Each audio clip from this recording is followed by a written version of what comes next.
आज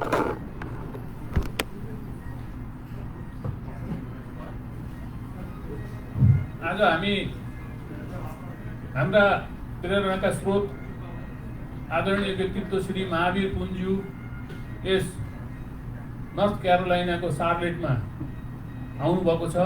उहाँलाई हामीले आतिथ्य गर्न पाउँदा हामी हर्ष विभोर छौँ र यही कार्यक्रमको सुरुवात गर्ने सिलसिलामा म आफ्नो परिचय दिउँ। मेरो नाम गोकुल खरेल।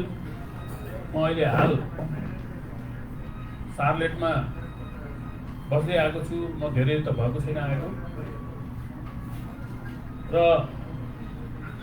यो कार्यक्रम सुरु गर्नको लागि मैले आजका प्रमुख व्यक्तित्व श्री आदरणीय व्यक्तित्व महावीर पुन्ज्यूलाई आसन ग्रहणको लागि म आह्वान गर्दछु, अनुरोध गर्दछु।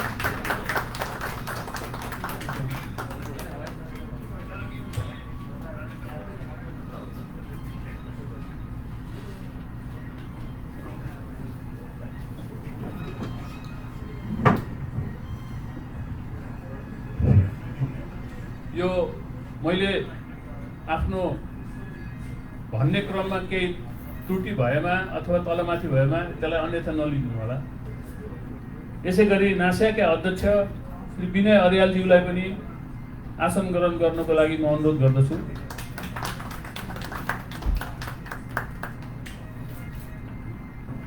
यसै गरी जिसिएनएका प्रतिनिधिज्यू गोपाल अर्याल ज्यूलाई पनि आसन ग्रहणको लागि अनुरोध गर्दछु।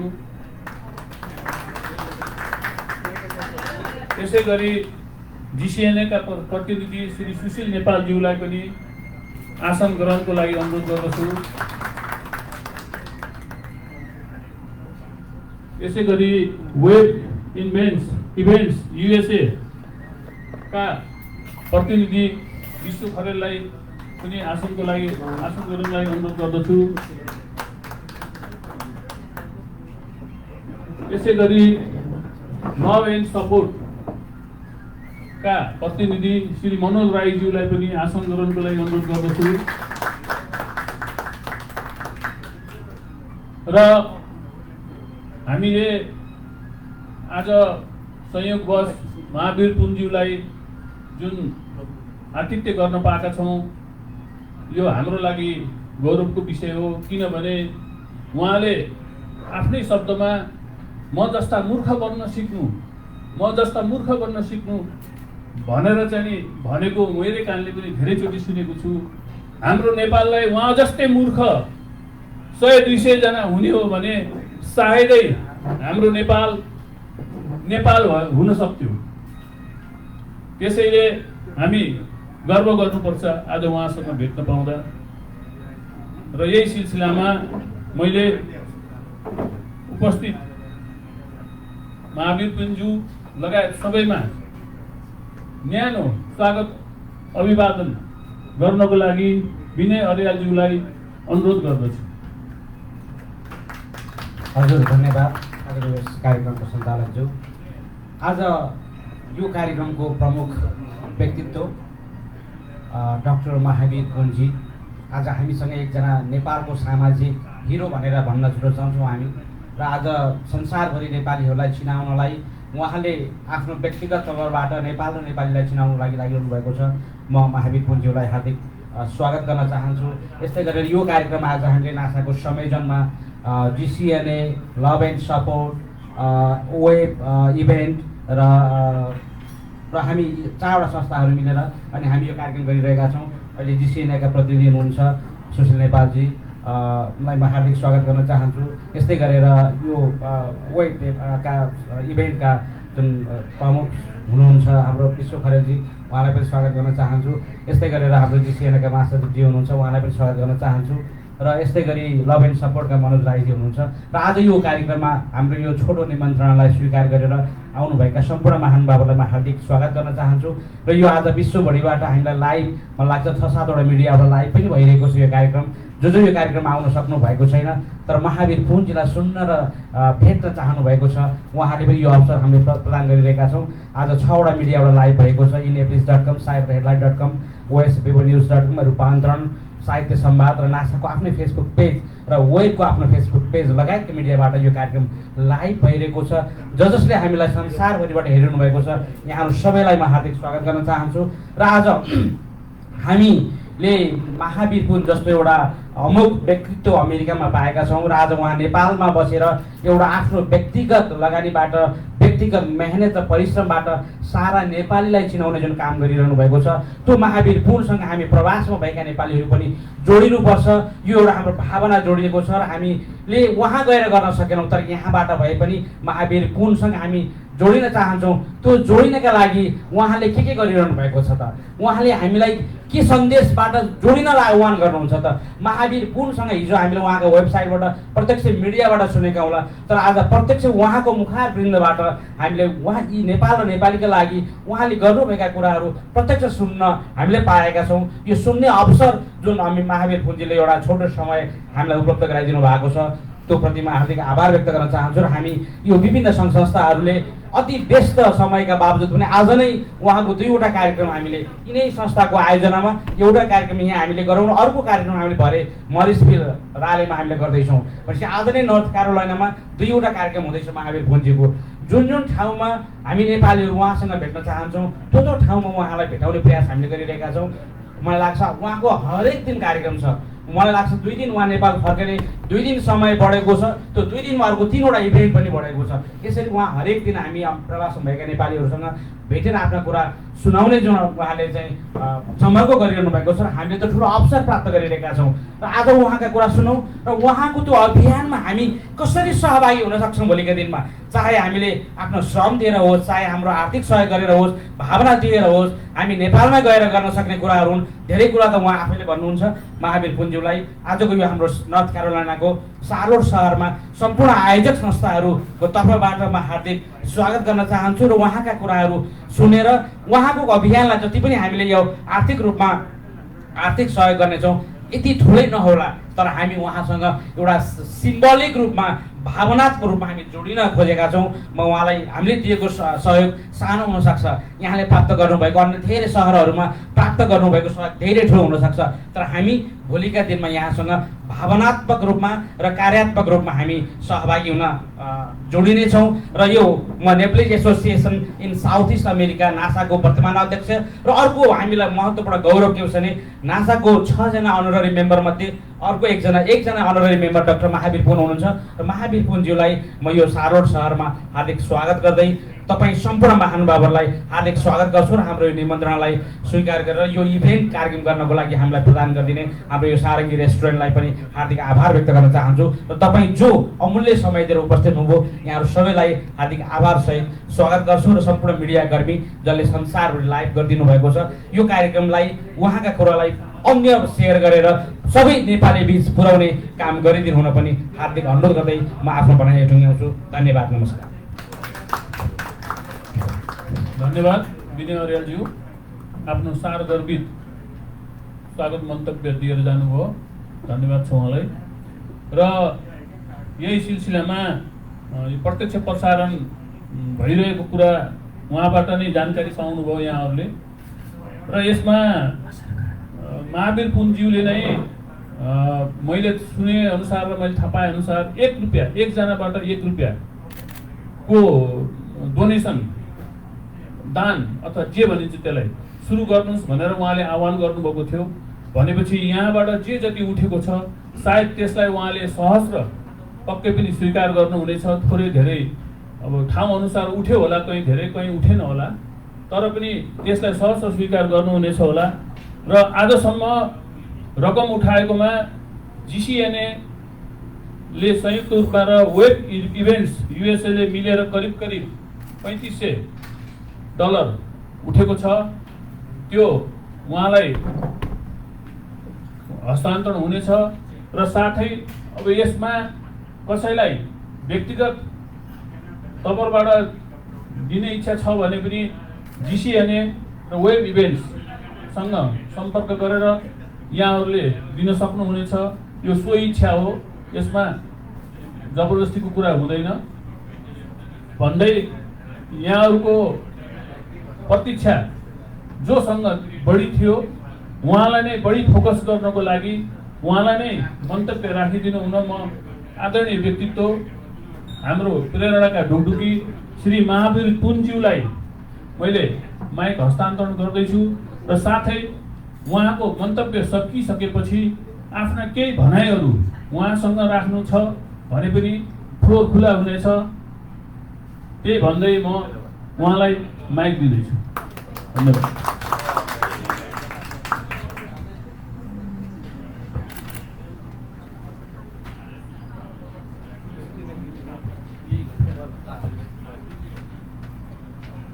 ल नमस्कार सबैलाई। 12 बजिसक्यो होला। Good afternoon. तपाईँहरूलाई यहाँ आज भेट भयो र तपाईँहरू सायद केही कुराहरू नौलो कुराहरू भन्छ कि भनेर सुन्न आउनु भएको होला। र यो म आज यो 13औं स्टेट भनौँ न हो, 13औं स्टेटमा 23वटा, यो 24औं भयो, 24औं यो कार्यक्रम भयो। म चाहिँ गर्दैछु, हिँड्दैछु। अझै पनि 12वटा स्टेट जानु छ। अब हेरौँ के हुन्छ। र यहाँ यसरी अहिले आएर डुल्दैछु।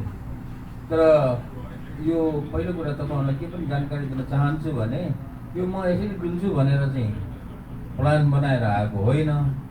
यो चाहिँ प्लान आफै बनाउँदैछन् त्यसरी। किनभने मैले कहिले पनि प्लान बनाएर हिँड्दैन, डुल्दैन पनि, काम पनि गर्दैन। जति पनि कामहरू गरिएको छ यो प्लान नबनाइकन गरिएको काम हो। वास्तवमा म अहिले अमेरिका आउनुपर्ने एउटा विशेष कारण थियो, त्यसैको लागि आएको हो। र त्यो क्रममा अनि अहिले प्लानहरू बनिरहेको छ र त्यसैले डुलिरहेको छु। विशेष कारण के थियो भने म अमेरिकामा, तपाईँहरू धेरै जसो अमेरिकामा अब विभिन्न तरिकाले आउनु भएको छ होला। कोहीले पढ्न भनेर आउनुभयो होला, कोही जागिर खान भनेर आउनुभयो होला, कोही के कारणले आउनुभयो होला। म पनि पढ्न आएको थिएँ। अब तपाईँहरूमध्ये धेरै चाहिँ राम्रैसँग पढ्न व्यवस्थित तरिकाले आउनुभयो होला। तर मेरो अमेरिकामा पढ्न आउने जुन चान्स थियो त्यो चिट्ठा परे जस्तो थियो। चिट्ठा परे जस्तै जस्तो डिबी चिट्ठा भन्छ, डिबी चिट्ठा होइन, एउटा चिट्ठा परे जस्तै एउटा अचानक बाई चान्स भनौँ न, लकिली अब के भनौँ, त्यो हिसाबले आएको थिएँ म अमेरिकामा 1989 त्यति बेला मैले चाहिँ के गरिरहेको थिएँ भने अमेरिकातिर पढ्न जान पाइन्छ कि भनेर अमेरिकाको विभिन्न युनिभर्सिटीहरूलाई पत्र लेख्थेँ। अनि पत्र के भनेर लेख्थेँ भने अब पत्र लेख्ने ढङ्ग पनि थिएन त्यति बेला। ल म अमेरिकामा पढ्न आउन चाहन्छु होइन। अब मेरो त्यस्तो योग्यता पनि थिएन, भर्खर 12 क्लास पास गरेको अनि 12 वर्ष पढाएको मान्छे होइन थिएँ। अमेरिकामा पढ्न आउन चाहन्छु, सहयोग गर्नुहोस् भनेर युनिभर्सिटीहरूलाई पत्र लेख्थेँ। अहिलेको जस्तो युनिभर्सिटीको चलन थिएन। अनि त्यो पत्र लेख्दा धेरै पत्रहरू लेखियो, कति पत्र लेखियो थाहा छैन। अनि एउटा पत्र चाहिँ त्यो नेब्रास्कामा जो जुन ठाउँमा मैले गएर पढ्ने त्यो ठाउँमा मैले लेखेको पत्र एउटा प्रोफेसरको टेबलमा पुगेछ। अनि त्यो प्रोफेसरले फेरि नेपालको बारेमा थाहा नै रहन्छ क्या उसलाई। नेपाल भनेको ठाउँ चाहिँ थाहा रहेछ, कमसेकम नेपाल भनेको यो ठाउँमा पर्छ भन्ने, तर नेपालको बारेमा उसलाई थाहा रहन्छ। अनि मैले पठाएको पत्र उसले पढेर उसलाई चाहिँ दिमागमा के आयो होइन, के आएछ अनि होइन नेपालको मान्छे कस्तो हुँदो रहेछ भनेर हेर्नलाई बोलाएको रहेछ। यो कुरा त्यही प्रोफेसरले मलाई अलि पछि भनेको थियो। उसले भनेको मैले नेपालको बारेमा केही पनि थाहा थिएन, के हो कस्तो छ, कहाँ छ, के छ, होइन कसरी चलिरहेको छ देश, त्यो केही पनि थाहा थिएन।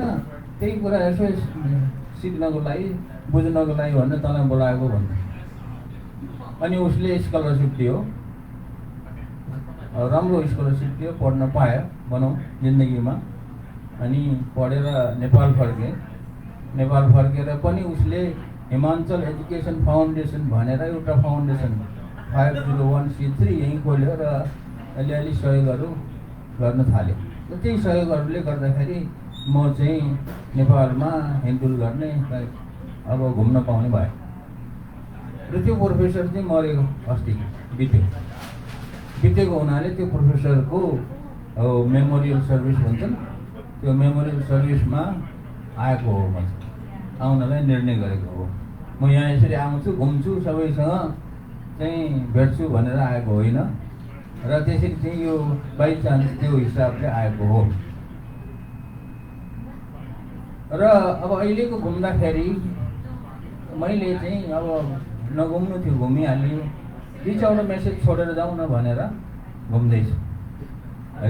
मेसेज छोड्नको लागि म यहाँ कुनै दुःख देखाउन आएको चाहिँ होइन, किनभने नेपालको दुःख तपाईँहरूलाई थाहा छँदैछ। नेपालमा के हो छ, कसो छ, होइन अनेक किसिमको दुःख छ, होइन सधैँ दुःख छ। अनि त्यो दुःख देखेर फेरि तपाईँहरूले पनि दुःख मान्नुहुन्छ, होइन दुःख मानेर दुःख लागेर तपाईँहरूले सहयोग गर्नुहुन्छ। तपाईँहरू पनि सहयोग गर्दा गर्दा गर्दा एकदमै हत्तु भइसक्नु भएको छ, मलाई थाहा छ। म दुःख देखाउनु चाहिँ आएको होइन, किनभने भएको त्यो कुरालाई दुःख देखाएर मात्र केही हुनेवाला छैन। दुःख जो छ त्यो दुःखलाई चाहिँ कसरी हटाउने भन्ने चाहिँ उपायको बारेमा कुरा गर्न आएको हो वास्तवमा, ताकि तपाईँहरू जस्तो मान्छेहरू अथवा हामी जस्तो नेपालीहरू विदेश सिन नपरोस् बाध्य भएर। खुसीले विदेशी नै बेग्लै कुरा हो, होइन, तर बाध्य भएर विदेशी नै नपरोस्। अनि यस्तो किसिमको प्रकृतिक विपद आपद विभिन्न किसिमको दुःखहरू भोग्न नपरोस् भन्ने। कति दुःख भुइँचालो आयो त्यही दुःख भयो, होइन। अनि यो कोभिड आएको छ, दुःख भएको छ। हिजो अस्ति बाढी गएको छ, त्यही दुःख भएको छ, होइन। अनेक किसिमको दुःख।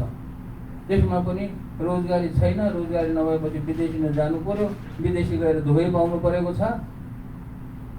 यो दुःखको कुरा गर्ने होइन, सधैँ दुःखको कुरा गरेर मात्र हुँदैन। अब यो दुःखलाई कसरी हटाउने भन्ने उपायपट्टि लाग्नु पर्यो भन्ने किसिमले तपाईँहरूलाई चाहिँ यही कुरा एसोसिएट गरौँ र मिलेर यो दुःख निवारण गर्नु भन्ने उद्देश्य चाहिँ मेरो हो। अब दुःख भनेको के हो? अब म छोटकरीमा भन्छु मेरो ब्याकग्राउन्ड। अहिले यो स्थितिसम्म यो किन कुरा गर्दैछु भन्ने कुरा म तपाईँहरूलाई भन्छु। अथवा अहिले राष्ट्रिय आविष्कार केन्द्र भन्ने त तपाईँहरूले सुन्नु भएको छ। राष्ट्रिय आविष्कार केन्द्र त्यो त अहिले भएको बल्ल 3 वर्ष भयो। म नेपालमा फर्केर गएको 29 वर्ष भयो। 29 वर्षमा मैले अहिले 3 वर्ष चाहिँ भयो राष्ट्रिय आविष्कार केन्द्रको बारेमा कुरा गर्न थालेँ। त्योभन्दा अगाडि मैले गरेको थिएन राष्ट्रिय आविष्कार केन्द्र। अनि 29 मा 3 घटायो भने 26 वर्ष भयो। 26 वर्षसम्म मैले नेपालमा के गरिरहेको थिएँ, किन यो कुरा बुद्धिवालाई निकालेको थिएन, त्यो कुरा पनि जान्न भन्न चाहन्छु। र तपाईँहरूले कतिले चाहिँ के सुन्नुभयो होला भने मलाई चिनेकोहरूले, नचिनेकोले त बल्ल यो राष्ट्रिय आविष्कार केन्द्र भन्ने सुन्नुभयो होला। राष्ट्रिय आविष्कार केन्द्र पनि यो कोभिडको बारेमा कामहरू गरिरहेको छ भनेर सुन्नुभयो होला कतिले। हामी राष्ट्रिय आविष्कार केन्द्र कोभिडको लागि काम गर्ने भनेर स्थापना गरेको संस्था होइन। अनि योभन्दा पहिला मैले नेपालको गाउँ-गाउँमा इन्टरनेट पुर्याउने काम गरेको थियो भनेर पनि सुन्नुभयो होला, होइन। इन्टरनेट पुर्याउने मान्छे भन्छन्, विदेशीहरूले धेरैले इन्टरनेट पुऱ्याउने मान्छे यो हो भन्दा होइन, त्यो इन्टरनेट पुऱ्याउने।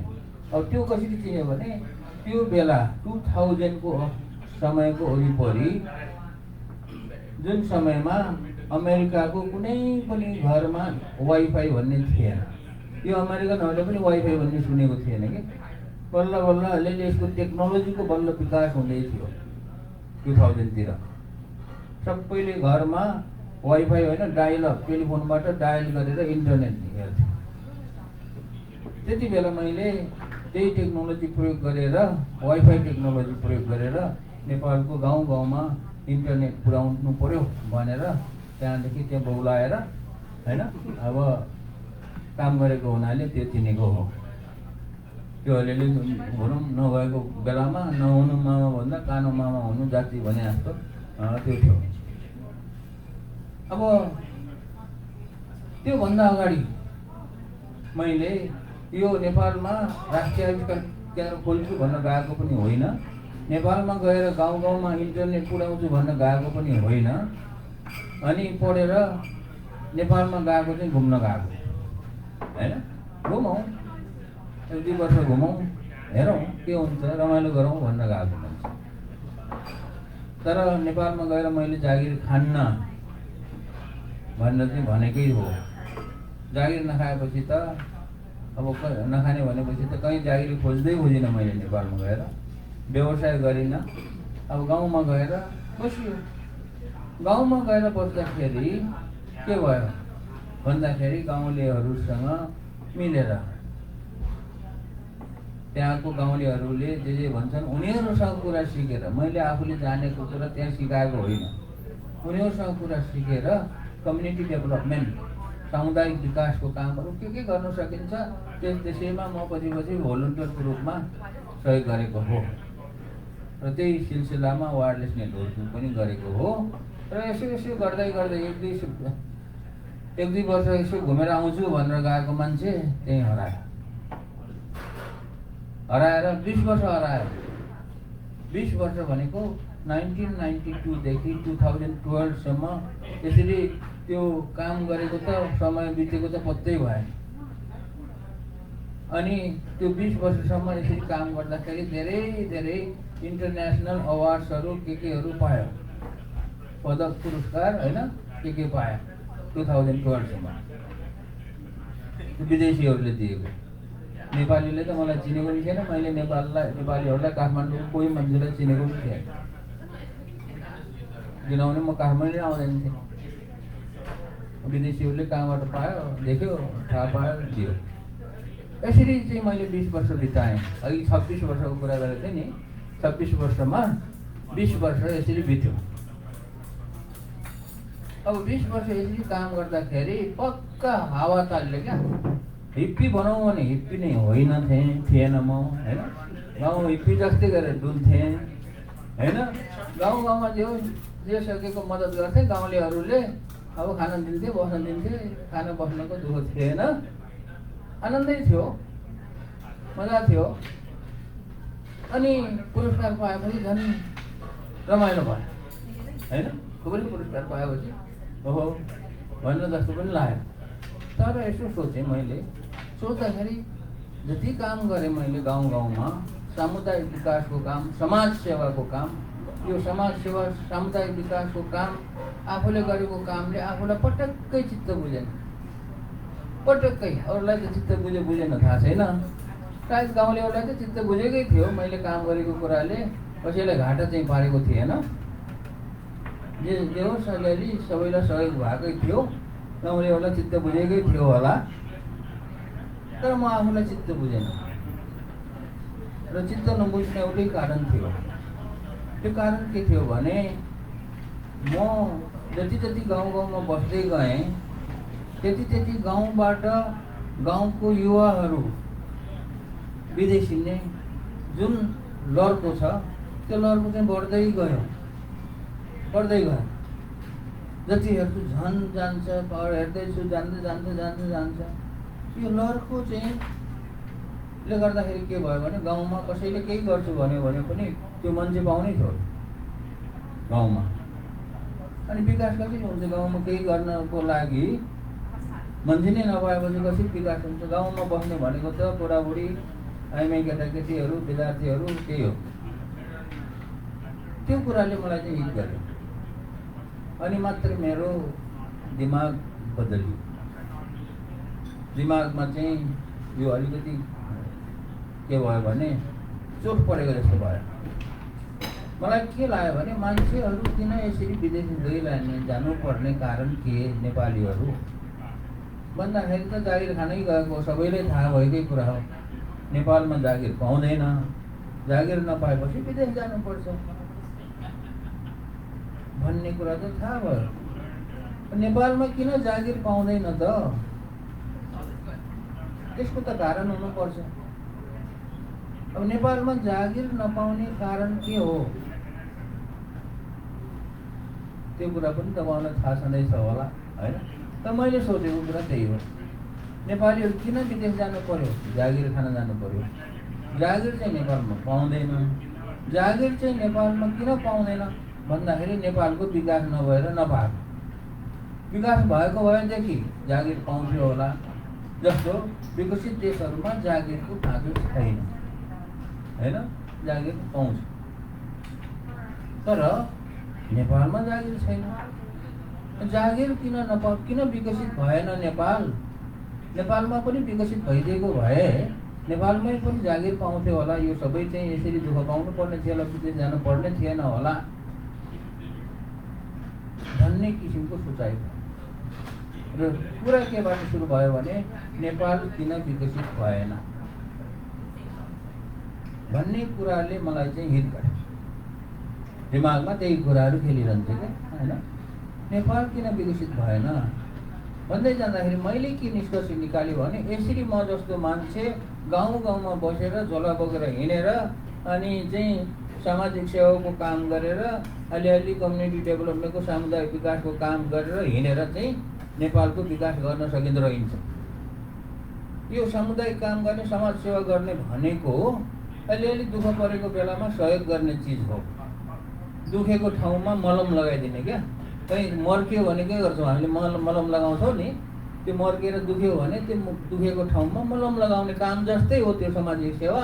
त्यो मलम भनेको चाहिँ, मलम लगाउने काम भनेको चाहिँ त्यो अस्थायी समाधान हो, स्थायी समाधान होइन। त्यस कारणले स्थायी समाधानको लागि कुनै उपाय निकाल्नु पर्छ भनेर मैले यो सामाजिक काम, सामुदायिक विकासको कामले मात्रै हुँदैन, अरू केही गर्नुपर्छ भन्नेतिर मैले सोचाइ मेरो गएँ। गर्ने के फेरि थाहै थिएन मलाई के गर्ने भनेर। अनि मैले कारण पत्ता लगाउँदै जाँदाखेरि विकसित किन भएन त, नेपाल किन गरिब मुलुक भयो भन्ने कुराहरू हेर्दै गएँ। नेपाल गरिब किन भयो? नेपाल मात्र होइन, संसारमा थुप्रै गरिब मुलुकहरू छन्। ती गरिब मुलुकहरू किन गरिब भए? अनि फेरि अमेरिका त धनी छ, जापान धनी छ, अरू देशहरू धनी देशहरू पनि छन्। अब तिनीहरू धनी किन भए, धनी र गरिब किन भयो भन्ने कुरोको मेरो दिमागमा चाहिँ कुरा खेल्न थाल्यो। किनभने त्योभन्दा अगाडि मैले यसको ख्यालै गरेको थिएन क्या। मेरो दिमागमै थिएन धनी किन हुन्छन्, गरिब किन हुन्छन्। मैले सोचेको पनि थिएन, मलाई वास्ता पनि थिएन हैन। म त गाउँ गाउँमै डुलिरहेको थिएँ। कहिले जता पायो उता, जता बोलाउँछ उता गयो, काम गऱ्यो, बस समाज सेवा गऱ्यो। अब धनी र गरिब हुने कारण रहेछ। कारण नभइकन त कोही धनी हुँदैन होला, कारण नभइकन त कोही गरिब हुँदैन होला। अब धनी र गरिब किन हुने रहेछन् भन्ने कुरा खोज्दै जाँदाखेरि मलाई एउटा ज्ञान प्राप्त जस्तो भयो क्या है। मेरो लागि ज्ञान प्राप्त भयो। तपाईँहरूलाई त्यो ज्ञान प्राप्त नहुन सक्छ, तर मेरो लागि हो है। र तपाईँहरू मैले भनेको कुरासँग सहमत हुन पनि सक्नुहुन्छ, नभए पनि ठिकै छ।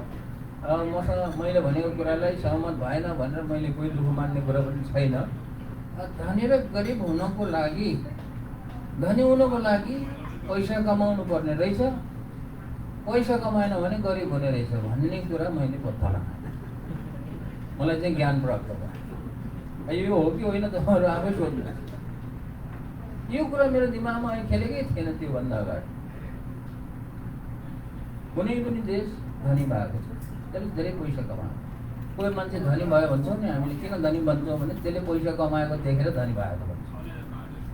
त्यस कारणले नेपाल जस्तो गरिब देशलाई धनी बनाउनुको लागि पनि नेपालले पैसा कमाउनु पर्ने रहेछ र पैसा नकमाएर नेपाल चाहिँ गरिब भएको रहेछ र त्यही पैसाले गर्दाखेरि विकास नभएको रहेछ। यो मैले पढ्नु लागेको जिन्दगीमा अहिलेसम्म सिकेको सबैभन्दा ठुलो ज्ञान भन्छु मैले यसलाई है। यो सबैभन्दा ठुलो ज्ञान चाहिँ यही हो। तर त्योभन्दा अगाडि मलाई पैसाको वास्तै थिएन क्या। अब जागिर पनि खाएको थिएन, व्यापार गरेको थिएन, पैसा भन्ने वास्तै थिएन। पैसा भन्ने कुरा त यति ठुलो पो रहेछ जस्तो लाग्यो मलाई त है। अब पैसा कसरी कमाउने फेरि रोज्नु पर्यो, उपाय निकाल्नु पर्यो। अब पैसा कमाउने उपाय निकाल्छु भने मैले होइन। अब जसले जिन्दगीभर 1 रुपियाँ कमाएको छैन अब त्यसले कसरी पैसा कमाउने उपाय निकाल्ने त भन्दाखेरि अब पैसा कमाउने उपाय खोज्दै जाँदाखेरि के गर्नुपर्ने रहेछ भन्ने मैले पत्ता लगाएँ भने पैसा कमाउनलाई व्यापार गर्नुपर्ने रहेछ भन्ने कुरा मेरो दिमागमा आयो।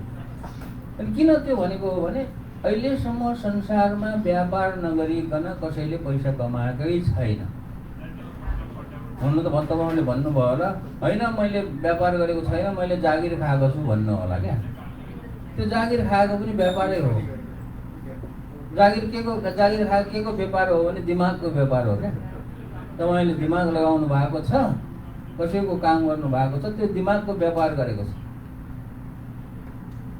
अब कसैले चाहिँ कुनै सामान किनेर व्यापार गरेको छ, खाना बेचेर व्यापार भएको छ,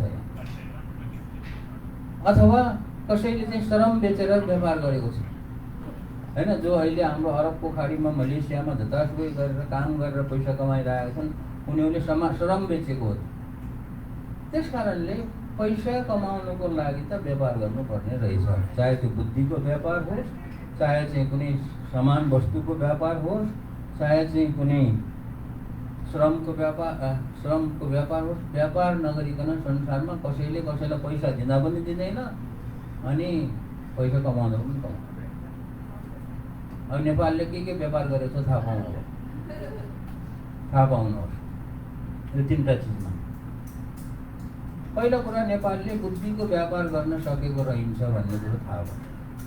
किनभने बुद्धि भएको ट्यालेन्टेड कुनै इनोभेटिभ क्रिएटिभ मान्छेहरूलाई यहाँ नेपालमै राखेर हामीले यिनीहरूको दिमागबाट कुनै चिज निकालेर यिनीहरूको दिमागको व्यापार गर्नु पर्यो भन्ने कुराको संस्कार अहिले नेपालमा छैन, चलनै छैन, कसैले सोचेको पनि छैन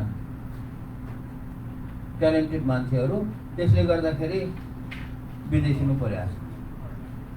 ड्रेन भयो भन्छौँ न हामीले, ड्रेन भएर के हुन्छ त भन्दाखेरि अब धेरै दिमाग भएको मान्छेहरू यहाँ अमेरिकामा आएर कसैले ठुल्ठुलो व्यापारहरू गर्नुभएको छ, कसैले चाहिँ ठुल्ठुलो ओहदामा ठुल्ठुलो कर्पोरेसनहरूको ठुल्ठुलो यहाँ त थुप्रै भेट्छु मैले। तपाईँहरूले कति भेट्नुहुन्छ भने म त यसरी डुल्ने मान्छे भएको हुनाले कुन कम्पनीमा कति ओहदासम्म कति कस्तो मान्छेहरू छन् भन्ने कुरा नेपालीहरू त थुप्रै भेट्छु मैले। अब त्यो भनेको के हो भने नेपालले चाहिँ उनीहरूको दिमागको व्यापार गर्नु सकेन अनि उनीहरू विदेशी यहाँ आएर उनीहरूको दिमागको व्यापार चाहिँ अमेरिकनले गर्छ। अमेरिका मात्र होइन विदेशको हरेक मुलुकमा ठुल्ठुला चाहिँ उच्च ओहदामा काम गर्ने मान्छेहरू छन्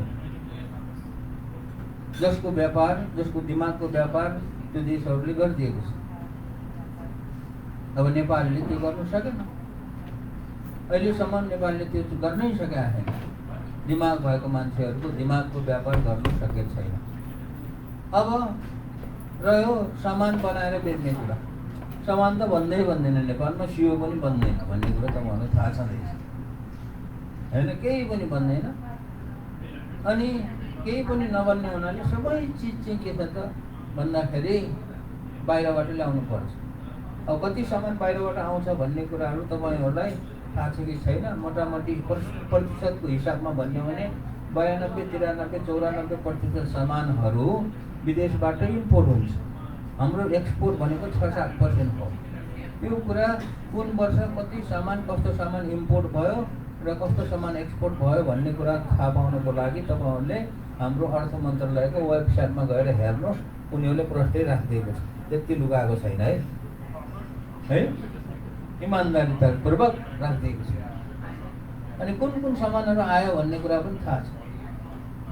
अब रमाइलोको लागि एउटा कुरा भन्छु, साँच्चै पनि हो, हाम्रो नेपालमा सियो उत्पादन हुन्छ, त तास पनि उत्पादन हुँदो रहेछ। अनि वर्षमा 23 करोड, अस्ति गएको अघिल्लो आर्थिक वर्षमा 23 करोड रुपियाँको तास आएको छ होइन। अब त्यहाँ कस्तो पनि डाटा छ भने जनै, हामीले लगाउने जनै पूर्णिमा जनै पर्छ, जनै पनि कति मैले अलि बिर्सेँ, करोडौँ रुपियाँको जनै आएको छ। त्यो जनै बनाउनु चाहिँ फेरि चाहिने छ होइन। अब यो डाटा हेर्नुहोस्, तपाईँहरूले अर्थ मन्त्रालयकै वेबसाइटमा गएर के सामान इम्पोर्ट एक्सपोर्टको लिस्ट हेर्नुहोस्, त्यो थाहा पाउँछ। 92-93% सामान आउँछ भनेको सामान 92-93% हामी इम्पोर्ट गर्छौँ अनि 6-7% एक्सपोर्ट गर्छौँ। अनि यस्तो व्यापार गऱ्यो भने व्यापार घाटा लाग्यो, व्यापारमा घाटा भयो, ट्रेड डिफिसिट भनेको त्यसलाई। अब यत्रो कुनै पनि देशमा यत्रो ट्रेड डिफिसिट भइरहन्छ, 1 वर्ष भयो, 2 वर्ष 3 वर्ष सधैँ भइरहेको छ। यत्रो ट्रेड डिफिसिट जबसम्म भइरहन्छ तबसम्म यो देश विकसित हुँदै हुने, कुनै हालतमा पनि हुँदैन। विकसित गराउने एउटै मन्त्र के हो भने यो ट्रेड डिफिसिटलाई कसरी घटाउने, 92बाट 91, 90, 89 गर्दै गर्दै कसरी घटाउँदै लैजाने, यो गर्ने तरिका एउटै हो। केही गरेर चाहिँ हुँदैन, त्यो व्यापार त्यो भएन। अब रह्यो अर्को श्रमको व्यापार। श्रमको व्यापार गरेर नेपालले प्रशस्तै पैसा कमाएको छ क्या होइन। एक्सपोर्ट केही छैन भन्दाखेरि मान्छे त एक्सपोर्ट गर्यो, मान्छेको एक्सपोर्ट गरेपछि श्रम बेच्यो, श्रम बेचेर पैसा पनि आयो। तर श्रम बेचेको पैसाले देशको विकास भएको छैन, 100% देशको विकास भएको छैन। कति आयो त्यो पनि हेर्न पाउँछ अर्थ मन्त्रालयको वेबसाइटमा। वर्षमा कति खरब रुपियाँ आयो, अघिल्लो आर्थिक वर्षमा 9.5 खरब रुपियाँ आयो है, रेमिटेन्सबाट आएको पैसा। त्यो एकदमै शुद्ध कारोबार भएर 9.5 खरबको आयो। अन्य अब कहीँबाट होइन लुकीछिपी ल्याएको पैसा अझै पनि थियो होला, बढी थियो होला। 9.5 खरब रुपियाँ रेमिटेन्सबाट आयो। बाफरे, मान्छेको व्यापार गरेर होइन, श्रमको व्यापार गरेर त्यति पैसा आयो भन्छौँ। अब त्यति पैसा आएपछि त विकास हुनुपर्ने पनि भन्छौँ, भएको छैन। किनभने त्यो 9.5 खरब रुपियाँ जम्मै फेरि फर्केर बाहिर आयो। 9.5 खरबले त्यो किन आयो बाहिर भन्दाखेरि त्यो इम्पोर्ट गर्ने सामान जो छ नि, त्यो सामान त त्यसै त गएको छैन नि इम्पोर्ट गरेको त। त्यो अवधिमा 12 खरब रुपियाँको इम्पोर्ट भयो, 9.5 खरब रुपियाँको चाहिँ रेमिटेन्सबाट पैसा आयो भनेपछि अझै पनि त्यसले पनि पुगेन। भनाइको मतलब सबै रेमिटेन्सबाट आएको पैसा बाहिर आयो, त्यहाँ बस्दै बसेन। अथवा अन्य स्रोतबाट, रेमिटेन्स भन्दा बाहेकको अन्य स्रोतबाट आएको केही पैसाहरू पनि, अरू पैसा पनि बाहिर आयो। अब देशमा आउने जति पैसा सबै इम्पोर्ट गर्नलाई खर्च गरेपछि, व्यापार घाटा गरेपछि त्यो देश कसरी विकसित हुन्छ? हुँदैन, कहिल्यै पनि हुँदैन, चान्सै छैन क्या। त्यस कारणले यदि देशलाई समृद्धि बनाउने हो भने हामीले त्यो इम्पोर्ट घटाउने काम गर्नुपर्छ। इम्पोर्ट घटाउनलाई के गर्नुपर्छ? उत्पादन त्यहाँ गर्नु पर्यो। सबै सामान उत्पादन गर्नु सक्दैन। जे होस्, जति अहिले इम्पोर्ट भइरहेको छ त्यो इम्पोर्ट भइरहेकै चिजहरूमा सक्ने जति सामान त त्यहाँ बनाउनु पर्यो नि। सकिने जति सामान त्यहाँ गर्नु पर्यो। मैले भने तास 23 करोड रुपियाँको तास आउँदो रहेछ होइन, त्यो 40 करोड 8-10 करोड रुपियाँको तास बेचे पनि त भयो नि होइन र? भनेपछि कसैले बनाउनु पर्यो राम्रो तास। अनि सिसा कलम 75-80 करोड रुपियाँको सिसा कलम आउँछ वर्षमा। अब त्यो सिसा कलम पनि कसैले बनायो भनेदेखि त इम्पोर्ट घटाउनु त पुरै बेलुन आउँछ। ठुल्ठुलो चिज बनाउन सकिँदैन अहिले, ठिक छ, कार बनाउन सकिँदैन, हवाईजहाज बनाउन सकिँदैन, अलि एकदमै मोबाइलै बनाउन सक्दैन अहिले हामीले, ल्यापटप कम्प्युटरहरू बनाउन सक्दैन होला, तर सकिने चिजहरू तास जस्तो सिसा कलम जस्तो होइन। अनि खाद्यान्न जस्तो, खाद्यान्न पनि अरबौँ रुपियाँको खाद्यान्न आउँछ। खाद्यान्न जस्तो चिजहरू सबै चिजहरू बिस्तारै बिस्तारै त्यहाँ उत्पादन गर्नु पर्यो र इम्पोर्ट घटाउनु पर्यो। देशलाई समृद्धि बनाउने तरिका योभन्दा अर्को छँदै छैन, हुँदै हुँदैन। अब सामान कसरी बनाउनु? सामान बनाउनलाई त के गर्नु पर्यो? जस्तो तपाईँले भन्नुहुन्छ, देख्नु भएको छ यहाँ मलाई पानीको बोतल राखिदिनु भएको छ, यो पनि सामानै भयो होइन, अथवा यो टोपी बनाएको छ, यो पनि सामान भयो, कसैले यो खादा पनि सामानै भयो, चस्मा सामान भयो, कुनै सामान जुनसुकै पनि सामान बनाउनुको लागि कसैले त्यसमा दिमाग लगाएको हुन्छ, रिसर्च गरेको हुन्छ, रिसर्च र इनोभेसन गरेको हुन्छ। त्यो भनेको जस्तै यो यस्तो किसिमको सेनिटाइजरको डब्बा त विभिन्न किसिमको सेनिटाइजरको डब्बा छ नि, किन एउटै किसिमको भएन भन्दाखेरि तिनीहरूले जसरी बनाउँदाखेरि राम्रो हुन्छ होइन, ग्राहकको मन जित्न सकिन्छ, त्यो अनुसार बनाउने हो नि होइन। मोबाइल पनि त किन त्यत्रो थुप्रै किसिमको मोबाइल छ त, आइफोनको छ होइन, सबै चिजको छ, सबैले के गराएको भन्दाखेरि त्यो सामान बनाउँदाखेरि उनीहरूले त्यसमा दिमाग लगाएको छ, रिसर्च गरेको छ। यो बोतल बनाउनु, यो गिलास बनाउनुको लागि पनि कसैले रिसर्च गरेको छ। गिलास मात्र किन, गिलासमा राखेको यो बिलको बनाउनलाई पनि कसैले रिसर्च त गरेको छ नि, यस्तै किसिमको बनाउनु पर्यो भनेर कसैले डिजाइन डेभलपमेन्ट गरेको छ यसमा, अनि मात्र पो यो सामान बनेको छ। त्यस कारणले सामान बनाउनुको लागि, व्यापार घाटा घटाउने सामानहरू बनाउनुको लागि कसैले त्यहाँ रिसर्च एन्ड डेभलपमेन्ट गर्ने किसिमको वातावरण हुनु पर्यो। अब नेपालमा छ त्यस्तो किसिमको वातावरण? कसैले कुनै एउटा चिज बनाउँछु भनेर त्यो त्यसै त बन्दैन, सिसा कलमले यसो कोरेर त बन्दैन। त्यो बनाउनुको लागि के चाहियो? रिसर्च गर्ने एउटा वातावरण चाहियो, त्यो छैन। अब हाम्रो युनिभर्सिटीहरूमा पढाइ हुन्छ, स्कुलहरूमा पढाइ हुन्छ होइन, त्यो त सर्टिफिकेटको लागि पढाइ भएको छ, सर्टिफिकेट भयो भने जागिर खाने भन्ने हो, तर त्यसमा छैन।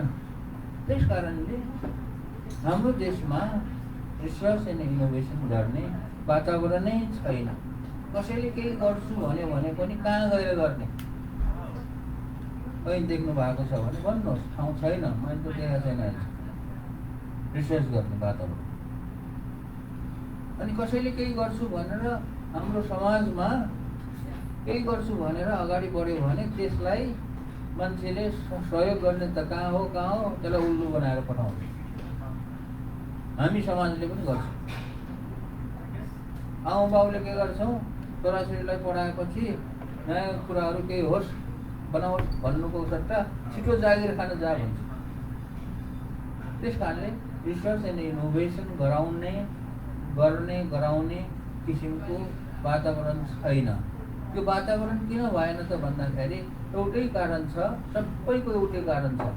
त्यो भनेको हाम्रो समाजमा, नेपाली समाजमा रिसर्च एन्ड इनोभेसन गर्ने एउटा संस्कार छैन, कल्चर छैन। Culture of research and innovation गराउने छैन। त्यो कहिल्यै पनि बसेन। त्यो कहिल्यै पनि नबस्दाखेरि के भयो त भन्दाखेरि हामीले कुनै चिज उत्पादन गर्ने भनेर प्रयास नै गरेनौँ। अनि त्यही प्रयास नै नगर्दाखेरि त यत्रो व्यापार घाटा भयो, सबै चिज बाहिरबाट आयो। सबै चिज बाहिरबाट आएपछि अब प्रयोग त गर्नु पर्यो। अब त्यो 2046 सालपछि यो जो मान्छेको विदेशी नै लहरको जो बढ्नको एउटा मुख्य कुरा कारण के छ भने नेपालमा सबै चिज भित्रन थाल्यो क्या। सबै चिज भित्रेको देखेपछि किन्न मन लाग्यो, लोभ लाग्यो नि। लोभ अब त्यो किन्न त देखे आउँदैन, किन्न त पैसा चाहियो। पैसा त त्यहाँ कमाउने जागिर छैन। जागिर नभएपछि कहीँ न कहीँबाट जागिर खाएर त त्यो किन्नु पर्यो नि। टिभी आयो भनौँ न, अब टिभी राख्न मन लाग्यो, अब टिभी राख्नलाई पैसा छैन। पैसा कमाउनु पर्यो। पैसा कमाउनलाई त विदेश जान पनि पर्यो नि। छोराछोरीलाई स्कुल पठाउनु पर्यो, ड्रेस किनिदिनु पर्यो, होइन? अब त्यसको लागि पनि त पैसा चाहियो, जागिर खानु पर्यो। त्यस कारणले यस कुनै चिज यो पनि हाम्रो सिस्टममा यो के अरे यसरी चाहिँ दुःख हुनको कारण चाहिँ हामीमा रिसर्च एन्ड इनोभेसन गरेर उद्यमी बन्ने भन्ने चाहिँ छैन। कल्चर छैन। कल्चर अहिलेदेखि होइन, उहिलेदेखि छैन। उहिलेदेखि भनेको नेपाल बन्नुभन्दा अगाडि नेपाल के थियो भन्छौँ हामीले, सानो सानो राज्य थियो अरे, होइन? सानो सानो राज्य थियो। त्यो राज्यको पालामा त के थियो होला र अब नेपाललाई चाहिँ एकीकरण गरेर पृथ्वीनारायण शाहले ठुलो राज्य बनायो, देश बनायो, होइन? अनि त्यसपछि पनि अहिलेसम्म पनि छैन। अहिलेसम्मको आजको दिनसम्मको सरकारहरूमा पनि छैन। पृथ्वीनारायण शाहको पालादेखि अहिलेसम्म सरकार भनौँ न, कुनै पनि सरकारले देशमा यस्तो प्रतिभा भएको मान्छेहरूलाई रिसर्च एन्ड इनोभेसन गराएर उद्यमी बनाऊ र देशको आर्थिक विकास गरौँ भन्ने चिज छैन। आर्थिक व्यवस्था सुधार्नुपर्छ। आर्थिक अवस्था नसुधारेसम्म अथवा सोझो भाषामा भन्ने हो भने पैसा नकमाएसम्म देश चाहिँ धनी हुँदैन। पैसा भनेको के हो भन्दाखेरि देशको लागि रगत हो, ब्लड भन्छ नि, ब्लड। कसैको जिउमा रगतको कमी भयो भने के गर्छौँ हामीले? अर्काको रगत लगाएर दिन्छौँ नि। रगत लगाएर दिनुको कारण के हो भन्दाखेरि त्यो रगत त्यहाँ गएर उसलाई चाहिँ त्यसको रगतको कमीलाई बढाउने। रगतले के काम गर्छ? रगत भनेको यस्तो चिज एउटा त्यो खोला जस्तो भयो, शरीरको हरेक कुना कुनामा बग्छ। अनि बगेर के गर्छ रगतले भन्दाखेरि शरीरको हरेक कोषमा चाहिने खाद्य तत्त्व त चाहियो। हाम्रो शरीरमा त यस्तो खरबौँ कोष छ, सेल छ। त्यो सेललाई बचाउनको लागि खाद्य तत्त्व पुर्याउनु पर्यो र अक्सिजन पुर्याउनु पर्यो। अक्सिजन पुर्याउने र खाद्य तत्त्व पुर्याउने काम चाहिँ ब्लडले गर्छ। अब ब्लड भएन, ब्लड त्यो त्यहाँ जहाँ पुर्याएन भने त्यो मर्छ, त्यो सेल मर्छ अनि मान्छे मर्छ। त्यस कारणले जसरी कि रगतले शरीरको हरेक कोषमा खाद्य तत्त्व र अक्सिजन पुर्याएर शरीरलाई जीवित बनाएर राखेको हुन्छ, कोषमा हरेक कोषमा।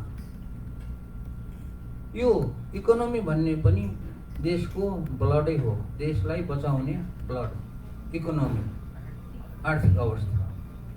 जबसम्म हामीले देशको आर्थिक अवस्था सुधार्दैनौँ, देशलाई आर्थिक रूपमा समृद्धि बनाउँदैनौँ, तबसम्म देशको हरेक कोषले कुना काप्चाले चाहिँ चाहिने खाद्य तत्त्व र अक्सिजन पाउँदैन अनि त्यो समाज मर्छ, त्यो कोष मर्छ।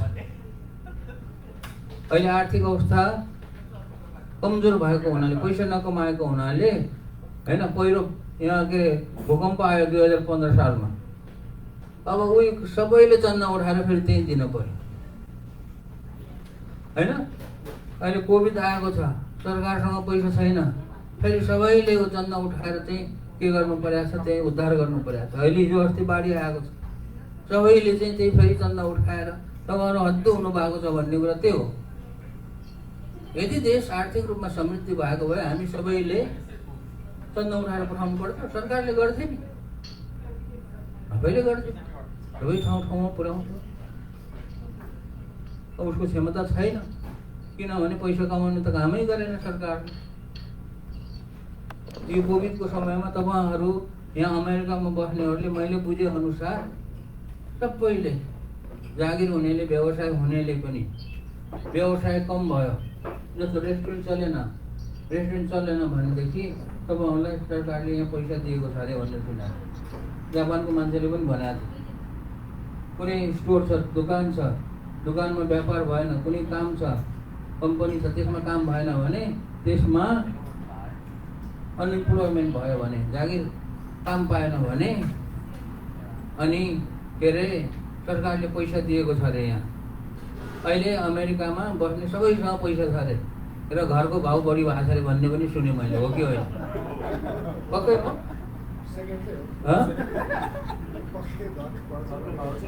बढ्यो किन भन्दाखेरि सबैले घर किन्न थाल्यो। सबैलाई घर किन्ने पैसा झन् यस्तो महामारीको कहाँबाट आयो भन्दाखेरि सरकारले त्यसले पेल्यो, पैसाले पेल्यो अनि आयो। हो न, मैले सुनेको कुरा हो। किन पेल्यो त सरकारले भन्दाखेरि सरकारसँग पेल्ने पैसा भयो, आर्थिक रूपमा सबल भयो। नेपालले एउटा कोभिडको भ्याक्सिन किन्न सकेका छैन, त्यो पनि वर्ल्ड ब्याङ्कलाई गुहार्दा हुन्छ कि अमेरिकालाई कुन कुन देशमा राजदूतहरूलाई भनेर घुमाएर हुन्छ कि अनि अनेक बल गर्नु परेको छ अब कोभिडको भ्याक्सिन किन्नलाई। मैले भनेको ऊ पनि सुन्दैन क्या, मैले सुझाव दिएको सरकारलाई सुन्नु। कोभिडको भ्याक्सिन किन्नलाई यसरी सबैलाई नगुहारौँ। अहिले यो आर्थिक वर्षमा यो असारको छ, अब आर्थिक वर्ष टुङ्गिने बेला भयो। यो आर्थिक वर्षको लागि विकास बजेट भनेर सरकारले पुँजीगत बजेट छुट्याएको छ। यो पुँजीगत बजेटको जम्मा अस्तिसम्म 2-3 हप्ता अगाडिसम्म 35% खर्च भएको थियो।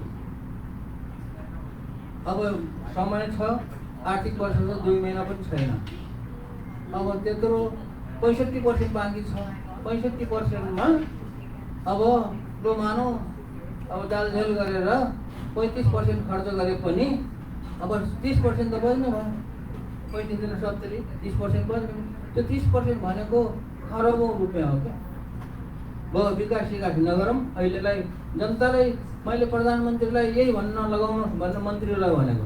म त प्रधानमन्त्रीलाई त भेटेन।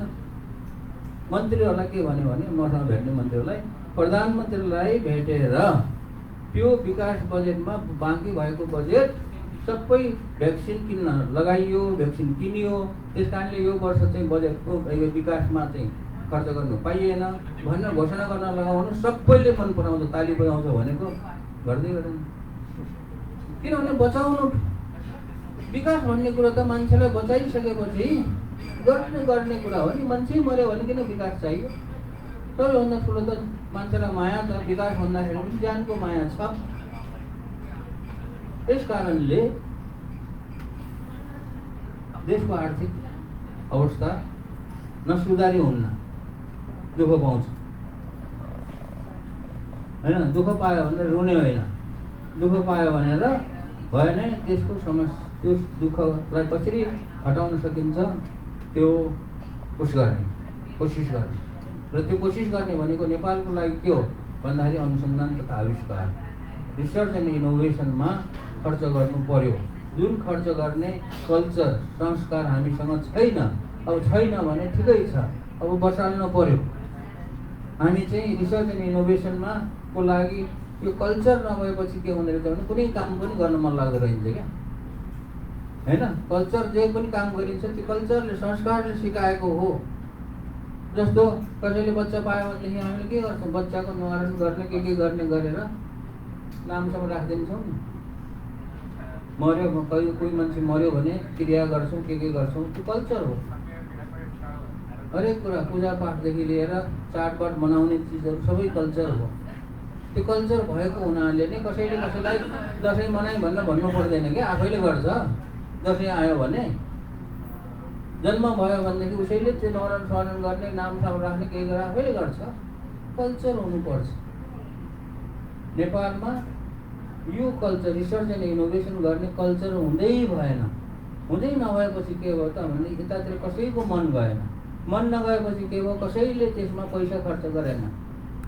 हामी चाहिँ रिसर्च एन्ड इनोभेसनमा खर्च गर्नको लागि एकदमै कन्जुस भयो, साह्रै कन्जुस।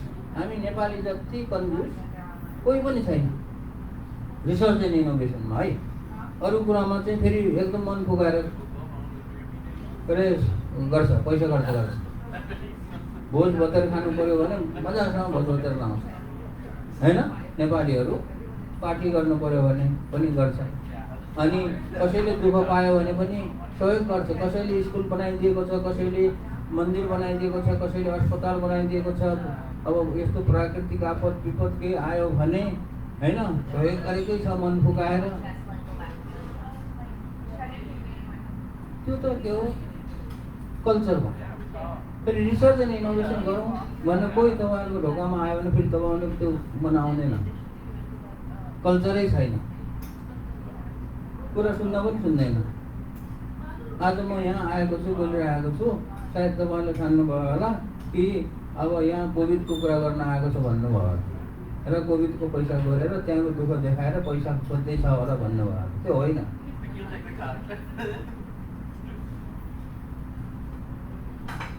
कोभिडको कुरा गर्न आयो भने कोही आयो भने तपाईँहरूले फेरि जम्माउनुहुन्छ। तर कसैले अब यस्तो अनुसन्धान केन्द्र खोल्नु पऱ्यो, गर्नु पऱ्यो भनेर अभियान कोही चलायो भने म भन्दा बाहेक अरू कसैले पनि चलायो भने यो चाहिँदैन भने जस्तो गर्छ। त्यस कारणले यो कल्चर बसाल्नुपर्छ र हाम्रो देशको प्रतिभाहरूलाई एकदमै देशमा नै राखेर उनीहरूको प्रतिभाबाट कुनै चिजको उत्पादन गराएर अनि उत्पादन गराउनुभन्दा अगाडि रिसर्च एन्ड इनोभेसन गर्ने एउटा वातावरण बनाइदिएर कमसेकम उनीहरूलाई केही गर्छु भन्नेलाई, नगर्छु भन्नेलाई चाहिँ अब केही उपाय लाग्दैन, केही गर्छु भन्नेलाई त्यहाँ बस्ने वातावरण बनाइदिनु पर्यो। राष्ट्रिय आविष्कार केन्द्रले गर्न खोजेको कुरा त्यही हो। राष्ट्रिय आविष्कार केन्द्रले अब मैले भने कि पैसा नकमाइकन सुख रहन्छ भन्ने कुरा भयो। मैले आफूले पैसा कमाउनुको लागि राष्ट्रिय आविष्कार केन्द्र खोलेको पनि होइन। मलाई पैसै चाहिँदैन। त्यही अमेरिका आएर घुमेको कति 20-22 दिन कति भयो, मेरो कति पैसा खर्च भएको थाहा छ? मेरो 1 पैसा पनि खर्च भयो, 1 पैसा। मैले अहिलेसम्म यो 20-22 दिनमा कति रुपियाँ खर्च गरेँ मेरो आफूले, मैले नै मेरै हातले $10.60 खर्च गरेको छु। त्यो पनि के हो, एयरपोर्टमा त्यो चिया खान, कफी खान खर्च, त्यो पनि मेरो पैसा खर्च गरेको होइन। त्यो एकजना भाइले मलाई एउटा क्रेडिट कार्ड दिएछ, कहीँ केही पऱ्यो भने यसले क्रेडिट कार्डले यहीँ के अरे किनेर खा भनेर दिएको छ, त्यसैको पैसा खर्च गरेर भनेपछि अब यसरी चाहिँ हामीले यो कल्चर बसाल्नको लागि नबसेको कुरालाई बसाल्नु। बसेन भनेर कसै पुर्खालाई गाली गरेर त भएन, यो कल्चर बसेन भनेर चाहिँ के अरे हाम्रो सरकारलाई गाली गरेर त भएन। त्यस कारणले कल्चर बसालौँ भनेको त्यो राष्ट्रिय आविष्कार केन्द्रले अहिले यो एउटा संस्कार बसाल्नको लागि राष्ट्रिय आविष्कार केन्द्र खोलिएको छ। फेरि यो राष्ट्रिय आविष्कार केन्द्र यस्तो तपाईँहरू एउटा भ्रममा नपर्नुहोस् है, धेरै भ्रममा पनि परेको छ। भ्रममा के परेको छ भने महावीर पुन चाहिँ ज्यादै ठुलो वैज्ञानिक भएर होइन, ठुलो इन्जिनियर भएर राष्ट्रिय आविष्कार केन्द्र खोलेको भनेर। म कुनै वैज्ञानिक पनि होइन, कोही इन्जिनियर होइन, मैले यस्तो जानेको पनि छैन। मैले राष्ट्रिय आविष्कार केन्द्र कसरी खोल्ने चलाउने भनेर कहीँ काम गरेको भए पो जान्ने हुन्छ त। अब अमेरिकाबाट पढेर गएको गाउँ गाउँमा बसेको मान्छेले, जागिरै नखाएको मान्छेले कसरी जानेको हुन्छ आविष्कार केन्द्र चलाउने होइन? जानेर खोलेको होइन क्या, नजानेर तर आवश्यकता देखेर, अति आवश्यकता देखेर अनि जबरजस्ती खोलेको होइन। अनि जबरजस्ती चलाउने हो भनेर जबरजस्ती चलाउने। यसरी चलाउने क्रममा यो मैले मात्र चलाउने हो, तपाईँहरू सबैले चलाउने हो। यो मेरो आविष्कार केन्द्र होइन, यो सबै जनताको आविष्कार केन्द्र हो। यो जनताको आविष्कार केन्द्र किन हो भने यसलाई अहिलेसम्म 100% सपोर्ट जनताको छ। 100% सपोर्ट जनताको छ। कोभिडको समयमा पनि 100% सपोर्ट जनताले गरेकै हो। त्योभन्दा अगाडि पनि जनताले नै सपोर्ट गरेको हो। र कोभिडकै कुरा गर्ने हो भने अहिलेसम्म मोर देन $700,000 कोभिडको लागि जनताले सहयोग गरेको छ। सबै ठाउँबाट जम्मा गर्ने हो भने त्यो ब्याङ्कको खातामा जम्मा भएको हिसाब मलाई बेला बेला सुनाउँछन्, यति पैसा आएको छ, यति पैसा भएको छ भनेर सुनाउँछन्। अहिलेसम्म सबै टोटल गर्दा 1 वर्षमा मोर देन $700,000 त्यो चाहिँ जनताहरूले कता कताबाट दिनुभएको छ। हामीले मागेर दिएको होइन, मन पोखेर दिएको कुरा हो। त्यही पैसालाई खर्च गरेर कोभिडको लागि विभिन्न किसिमको सामानहरू बनाएर त्यो वितरण गरेको छ। अनि त्योभन्दा अगाडि पनि पैसाहरू आएको थियो, अराउन्ड $800,000 त्योभन्दा अगाडि पनि आएको थियो। अब त्यही पैसाले आविष्कार केन्द्रमा कसैले केही गर्छु भनेर आइडिया लिएर आउँछ भने आइडिया लिएर आउनेहरूलाई सहयोग गरेको छ।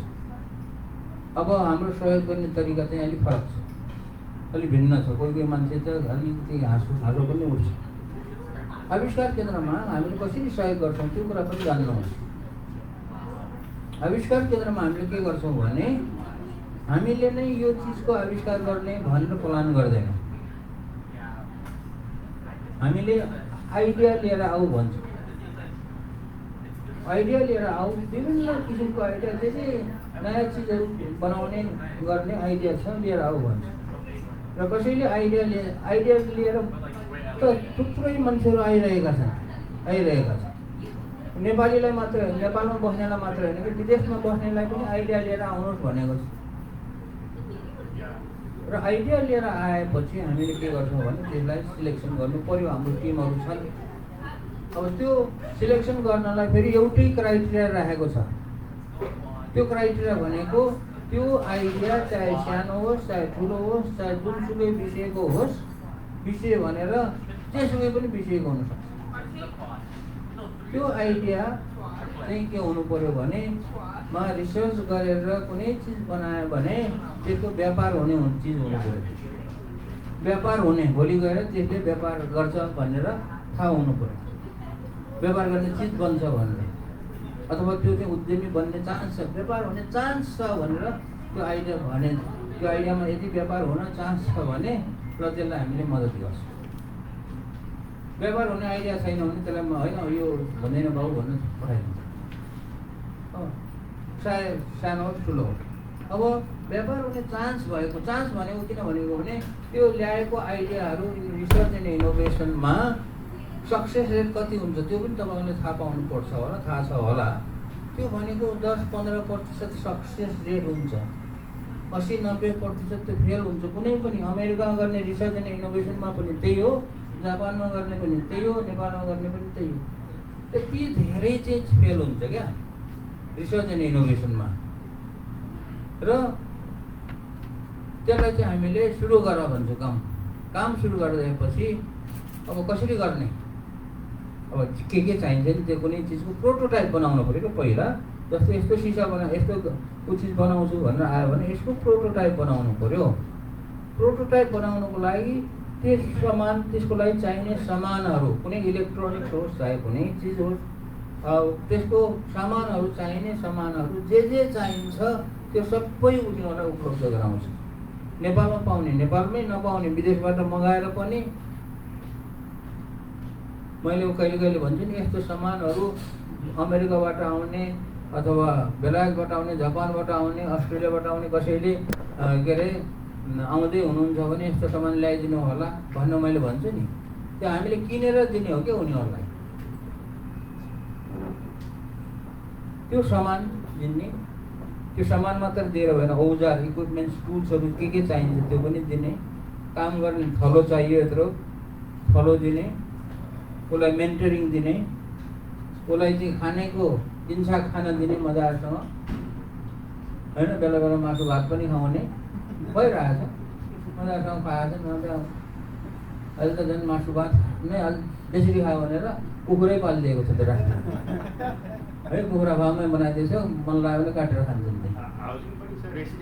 रेसिडेन्ट त उही भुइँमा हो है, भुइँ हो रेसिडेन्ट। अनि मेट्रेस ओछाएर सुत्ने, अनि त्यही हो, म पनि त्यही सुत्छु है। अब खाना पनि पायो, काम पनि पायो, सबै गर्न पायो, पकेट खर्च पनि पाउँछ। किनभने सबै त्यही काठमाडौँको रहिखाने त हुँदैन, सबै त्यही अब हुने खानेबाट भएको आउँदैन। गरिब परिवारबाट आएकोहरूलाई 5-10 हजारको पकेट खर्च चाहियो भने त्यो पनि दिन्छ। यस किसिमले हामीले उनीहरूलाई के काम गर्नको लागि पूर्ण व्यवस्था वातावरण बनाएको छ। भनेको पनि के छ भने ल काम गर्नु, राम्रो चिजको त्यसको प्रोटोटाइप बनाउनु, बनेन भने फेरि भत्काउनु, फेरि बनाउनु, फेरि बने भत्काउनु, बनाउनु, होइन? पैसाको चिन्ता नगर, जति पैसा लाए पनि हामीले तिमीहरूलाई सहयोग गर्छ भन्ने पैसाको चिन्तै दिएको छैन उनीहरूलाई। अनि कति खर्च लाग्छ थाहा छैन, कति खर्च लाग्छ कुनै एउटा प्रोजेक्ट गर्नलाई। 2-4 लाख, 5-10 लाख, 10-15 लाख, 20 लाख, 20-25 लाख, 30 लाख कति लाग्छ पाउँछ भनिदिएको छ, पाइरहेको छ। कसैले अब प्रोजेक्ट अनुसार हुन्छ 2-4 लाख रुपियाँ पनि खर्च गरिरहेका छन्, 7-8 लाख रुपियाँ, 8-10 लाख, 10-15, 20 लाख, 22 लाखसम्म खर्च गरिरहेका छन्। अहिले गर खर्च गर, त्यो पैसा भनेको खर्च गर्नलाई बनाएको चिज प्रोटोटाइप बनाउँछन्, कोसिस गर्छन्। अब कोही बन्छ कोही बन्दैन। अब बन्यो भने प्रोटोटाइप बन्यो भने त्यसको चाहिँ अब प्रडक्ट डेभलप गर्छ, जसको चाहिँ सक्सेस हुन्छ। प्रडक्ट डेभलप गरेर राम्रो सस्तो चिज बन्नु पऱ्यो, बजारमा जाने ग्राहकले के अरे मन पराउने चिज बनाउनु। त्यो प्रडक्ट डेभलपमेन्ट गर्नलाई पनि त्यही फेरि चाहियो, सामान चाहियो, सबै चिज चाहियो, झन्झरै खर्च हुन्छ। प्रोटोटाइप बनाउनुभन्दा प्रोडक्ट बनाउन, डेभलप गर्न खर्च हुन्छ, त्यो पनि पाउँछ। त्यो गरेपछि कुनै चिज बन्यो, राम्रो चिज भयो, अब त्यसको इन्टेलेक्चुअल प्रोपर्टी राइट चाहियो भने त्यो पनि पाउँछ। त्यो इन्टेलेक्चुअल प्रोपर्टी राइट पाउनको लागि के गर्नुपर्छ? प्रोसेस चाल्नु पऱ्यो, एप्लाई गर्नु पऱ्यो। त्यो एप्लाई गर्ने, प्रोसेस चाल्ने खर्च सबै पाउँछ। इन्टेलेक्चुअल प्रोपर्टी राइट पनि पायो, अनि पाएपछि अन्तिममा गएर उनीहरूलाई चाहिँ अब व्यापार गर्नु पऱ्यो। व्यापार गर्नु हाम्रो उद्देश्य त व्यापार गर्ने हो नि, मुख्य उद्देश्य त अल्टिमेट गोल भनेको त व्यापार गर्ने। व्यापार गर्नलाई इन्भेस्टरसँग, व्यापारीसँग जोड्दै भनिरहेको छ हामीले व्यापारीहरूलाई, इन्भेस्टरहरूलाई। ल आविष्कार केन्द्रमा यस्तो यस्तो चिजहरू बन्दैछ, हेर्दै जानुहोस्, मन पऱ्यो भने इन्भेस्ट गर्नुहोस् भनेर भनिरहेको छ। मान्छेहरू आउँछन्, इन्भेस्टरहरू हेर्छन् बेला बेला। यस किसिमले राष्ट्रिय आविष्कार केन्द्रमा चाहिँ काम भइरहेको छ। अब अहिलेसम्म कति काम भयो, कति आइडिया आयो? आइडिया त 2 दिन चाहिँ आयो होला आइडिया। अब कतिले आइडिया मात्र ल्याउँछन्, आफूलाई काम गर्न सक्दैनन् क्या। हामीले भन्छौँ आइडिया पनि ल्याउनु, काम पनि आफैले गर्नुपर्छ, टिम बनाएर आउनुपर्छ। र करिब 40-42वटा आइडिया अहिलेसम्म छान्यो। 40-42वटा आइडियाबाट काम सुरु गर्दै गएर 30-32वटा मा काम भयो, झऱ्यो। 32वटाबाट काम के अरे गर्दै गर्दै गएर त्यो पनि अझै असफल हुँदै जान्छ। 26वटामा आएको थियो। 26वटा मध्येमा पनि अहिले 26वटामै काम भइरहेको छ। विभिन्न आइडियाहरू होला। अब त्यसमा चाहिँ 8-10वटा चाहिँ होला जस्तो भएको छ। अहिलेसम्म कमर्सियलाइजै भएको छैन, होला जस्तो भएको छ। अब चाहिँ 8-10वटा पनि 4-5वटा हुनुभयो भने त राम्रै भयो। अब फेरि अरू आइडियाहरू आइरहन्छ, अरू आइडियाबाट फेरि सुरु गर्छ अरू। त्यस्तै चाहिँ काम भइरहेको छ। र अब केही 2-4वटा आइडिया के का काम सफल भयो भन्दाखेरि एउटा बेबी वार्मर भन्ने चिज बनेको छ। त्यो अस्पतालमा खास गरी हेल्पपोस्टहरूमा जन्मेको बच्चालाई न्यानो बनाउने त्यो चिज बनाएर त्यो अहिले 18-20वटा ठाउँहरूमा परीक्षण हुँदैछ, टेस्टिङ भन्छ हुँदैछ।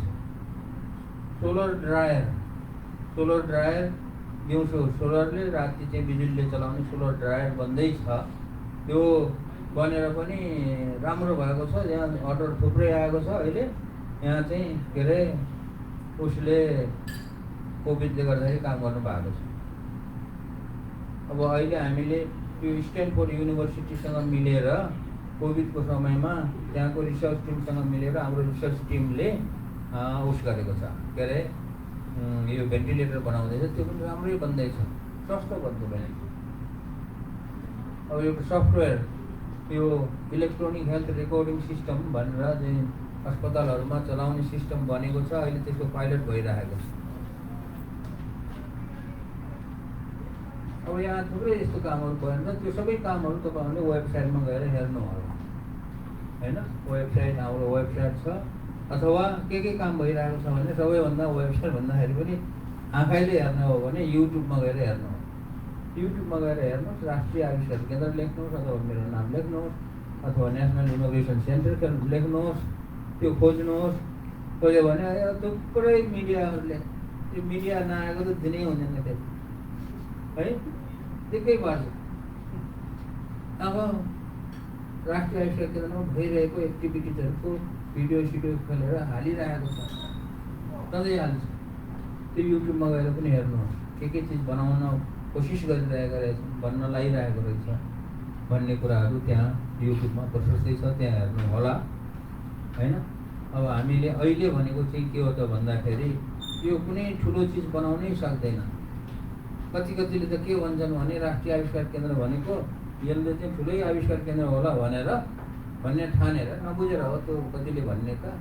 अब के भन्छ भने यो कोभिडको समयमा छिट्टो राष्ट्रिय आविष्कार केन्द्रले कोभिडको भ्याक्सिन बनाउनु पर्यो भनेर भन्छ है। किन बनाउँदैन? आविष्कार केन्द्र खोलेको छ, भ्याक्सिन बनाउन नसक्ने नि आविष्कार केन्द्र हुन्छ पनि भन्छ होइन। कतिले यहाँ मान्छेहरूले मैले कोभिडको औषधि बनाएको छु, ल औषधि परीक्षण गरिदिनु पर्यो भनेर आउँछन्। ल मैले बनाएको औषधि अमेरिकामा पठाइदिएर त्यहाँ गएर त्यहाँ चाहिँ टेस्ट गराइदिनु पर्यो पनि भन्ने मान्छेहरू पनि आउँछन्। कतिले राष्ट्रिय आविष्कार केन्द्रले छिट्टो के अरे एटम बम बनाएर इन्डियालाई हान्नु पर्यो भन्ने होइन। अब होइन साँच्चै भएको कुरा हो, भन्छन्। अब के गर्ने होइन, बिचराहरूलाई के एक्सपेक्टेसन ठुलो छ क्या। तर हामी भर्खरै सुरु गरेको छ, भर्खरै सिक्दैछ, एउटा संस्कार बसाल्दैछ। संस्कार बसाल्नको लागि समय लाग्छ, त्यसै रातारात त हुँदैन। यो यस्तो किसिमले चाहिँ कामहरू हुँदैछ होइन। यसमा तपाईँहरू पनि अपडेट हुनुहोस्। नेपाल आउँदाखेरि त्यहाँ पस्नुहोस्। अहिले राष्ट्रिय आविष्कार केन्द्रमा पूर्वतिरको पश्चिमतिर जतासुकै काठमाडौँ आउने मान्छेहरू हुन्छन् नि, काठमाडौँ आउने मान्छेहरू कस्तो बनाएर चाहिँ राष्ट्रिय आविष्कार केन्द्र भनेर हेर्न आउँदैछ होइन। विद्यार्थीहरूको टुर ल्याउँछ त्यहाँ राष्ट्रिय आविष्कार केन्द्रमा क्या। अब त्यस्तो किसिमले त्यहाँ चलिरहेको छ। यो त भयो राष्ट्रिय आविष्कार केन्द्रले के गरिरहेको छ, गर्न प्रयास गरिरहेको छ भन्ने कुराहरू। अब अहिले हामीले सानो सानो चिज, जुन चिजले इम्पोर्ट घटाउँछ त्यस्तो चिजमा बल गरेको छ। मैले खेलौनै बनाउन सक्यो भने पनि हुन्छ भनेको छु। कसैले राम्रो किसिमको खेलौना बनायो भने पनि हुन्छ। कसैले चाहिँ जनै बनाउने चाहिँ मेसिन बनाऊ भनेको छु मैले त। त्यो जनै बनाउने मेसिनले बनाएर यहीँ बनाएर बेच पनि भनेको छु होइन। कसैले तास बनाउने, राम्रो तासको डिजाइन गरेर एकदमै चिटिक्क परेको अहिलेसम्म भएको भन्दा राम्रो तासको नाम त बिग्छ नि। तास बनाएर गर्ने कोसिस गर। डिजाइन त गर्नु पऱ्यो, कमसेकम दिमाग लगाउनु पऱ्यो। रिसर्च भनेकै त्यही हो नि। रिसर्च भनेको युनिभर्सिटीको ल्याबमा गएर ठुलो होइन, रिसर्च ल्याबमा गएर रिसर्च गर्ने भने जस्तो होइन कि। त्यो त एकाडेमिक रिसर्च भयो। एकाडेमिक रिसर्च होइन, एप्लाइड रिसर्च गर्नु पऱ्यो, त्यसरी भनेको छ। अनि यो राष्ट्रिय आविष्कार केन्द्र फेरि के गरिदिएको छ भने 24 घन्टा खोलिदिएको छ, विधा गरिदिएको छैन त्यहाँ।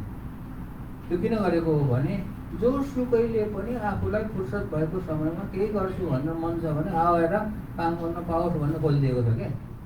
त्यसमा जस्तो मानौँ कोही जागिरे छ, दिनभरि जागिर गर्नु पऱ्यो, उसले त फुर्सद पाउँदैन। विद्यार्थी पनि दिनभरि स्कुल जानु पऱ्यो, कोही किसान छ, व्यवसाय गर्छ, दिनभरि गर्नु पऱ्यो। राति त फुर्सद पाउँछ, राति आएर गर्छु भने राति पनि आएर टक्क गर्छन् त्यहाँ मान्छेहरू। छुट्टीको दिनमा जागिरेलाई त अब फुर्सद हुने भनेको छुट्टीको दिनमा हो। छुट्टीको दिनमा आएर पनि काम गरोस् भनेर 24 घन्टा खोलिदिएको छ। यसरी यो चलाइएको छ। अब रह्यो कोभिडको कुरा, अन्तिममा म टुङ्ग्याउँछु कोभिडको कुरा भनेर। कोभिडको कुरा के हो भने अहिले अब मैले भने कोभिडले गर्दाखेरि राष्ट्रिय आविष्कार केन्द्रलाई धेरै फाइदा भएको छ। देशलाई त घाटा भएको छ। देशलाई घाटा भए पनि राष्ट्रिय आविष्कार केन्द्रलाई फाइदा भनेको देशलाई पनि फाइदै भयो भनौँ एक किसिमले। फाइदा कसरी भएको छ भने धेरै कुराहरू सिक्न पायो। त्यहाँ आविष्कार केन्द्रमा काम गर्ने जो विभिन्न प्रोजेक्टहरूमा काम गरिरहेका थिए, अहिले उताको सबै प्रोजेक्टमा काम गर्ने भाइहरूलाई यता भाइ बहिनीहरूलाई यता तानेर कोभिडपट्टि लगाएको छ अनि नयाँ नयाँ कुराहरू सिक्न पाएको छ। त्यो नयाँ नयाँ कुराहरू जो बनायो अहिले राष्ट्रिय आविष्कार केन्द्रले 13 किसिमको नयाँ नयाँ चिजहरू बनाएर स्वास्थ्य कर्मीहरूलाई बचाउने सामान बनाएर 13 किसिमको सामानहरू वितरण गरेको छ। फुल्ली के अरे निःशुल्क है। मैले भने 7 करोड जति पैसा आएको छ 7 करोडै खर्च भएको छ। अलिअलि झन् पहिलाको राष्ट्रिय आविष्कार केन्द्रको पनि अलिअलि खर्च भएको छ। खर्च गरिदिने भनेको छ। यो भनेको पैसा कमाउने समय होइन भनेर पनि भनेको छ।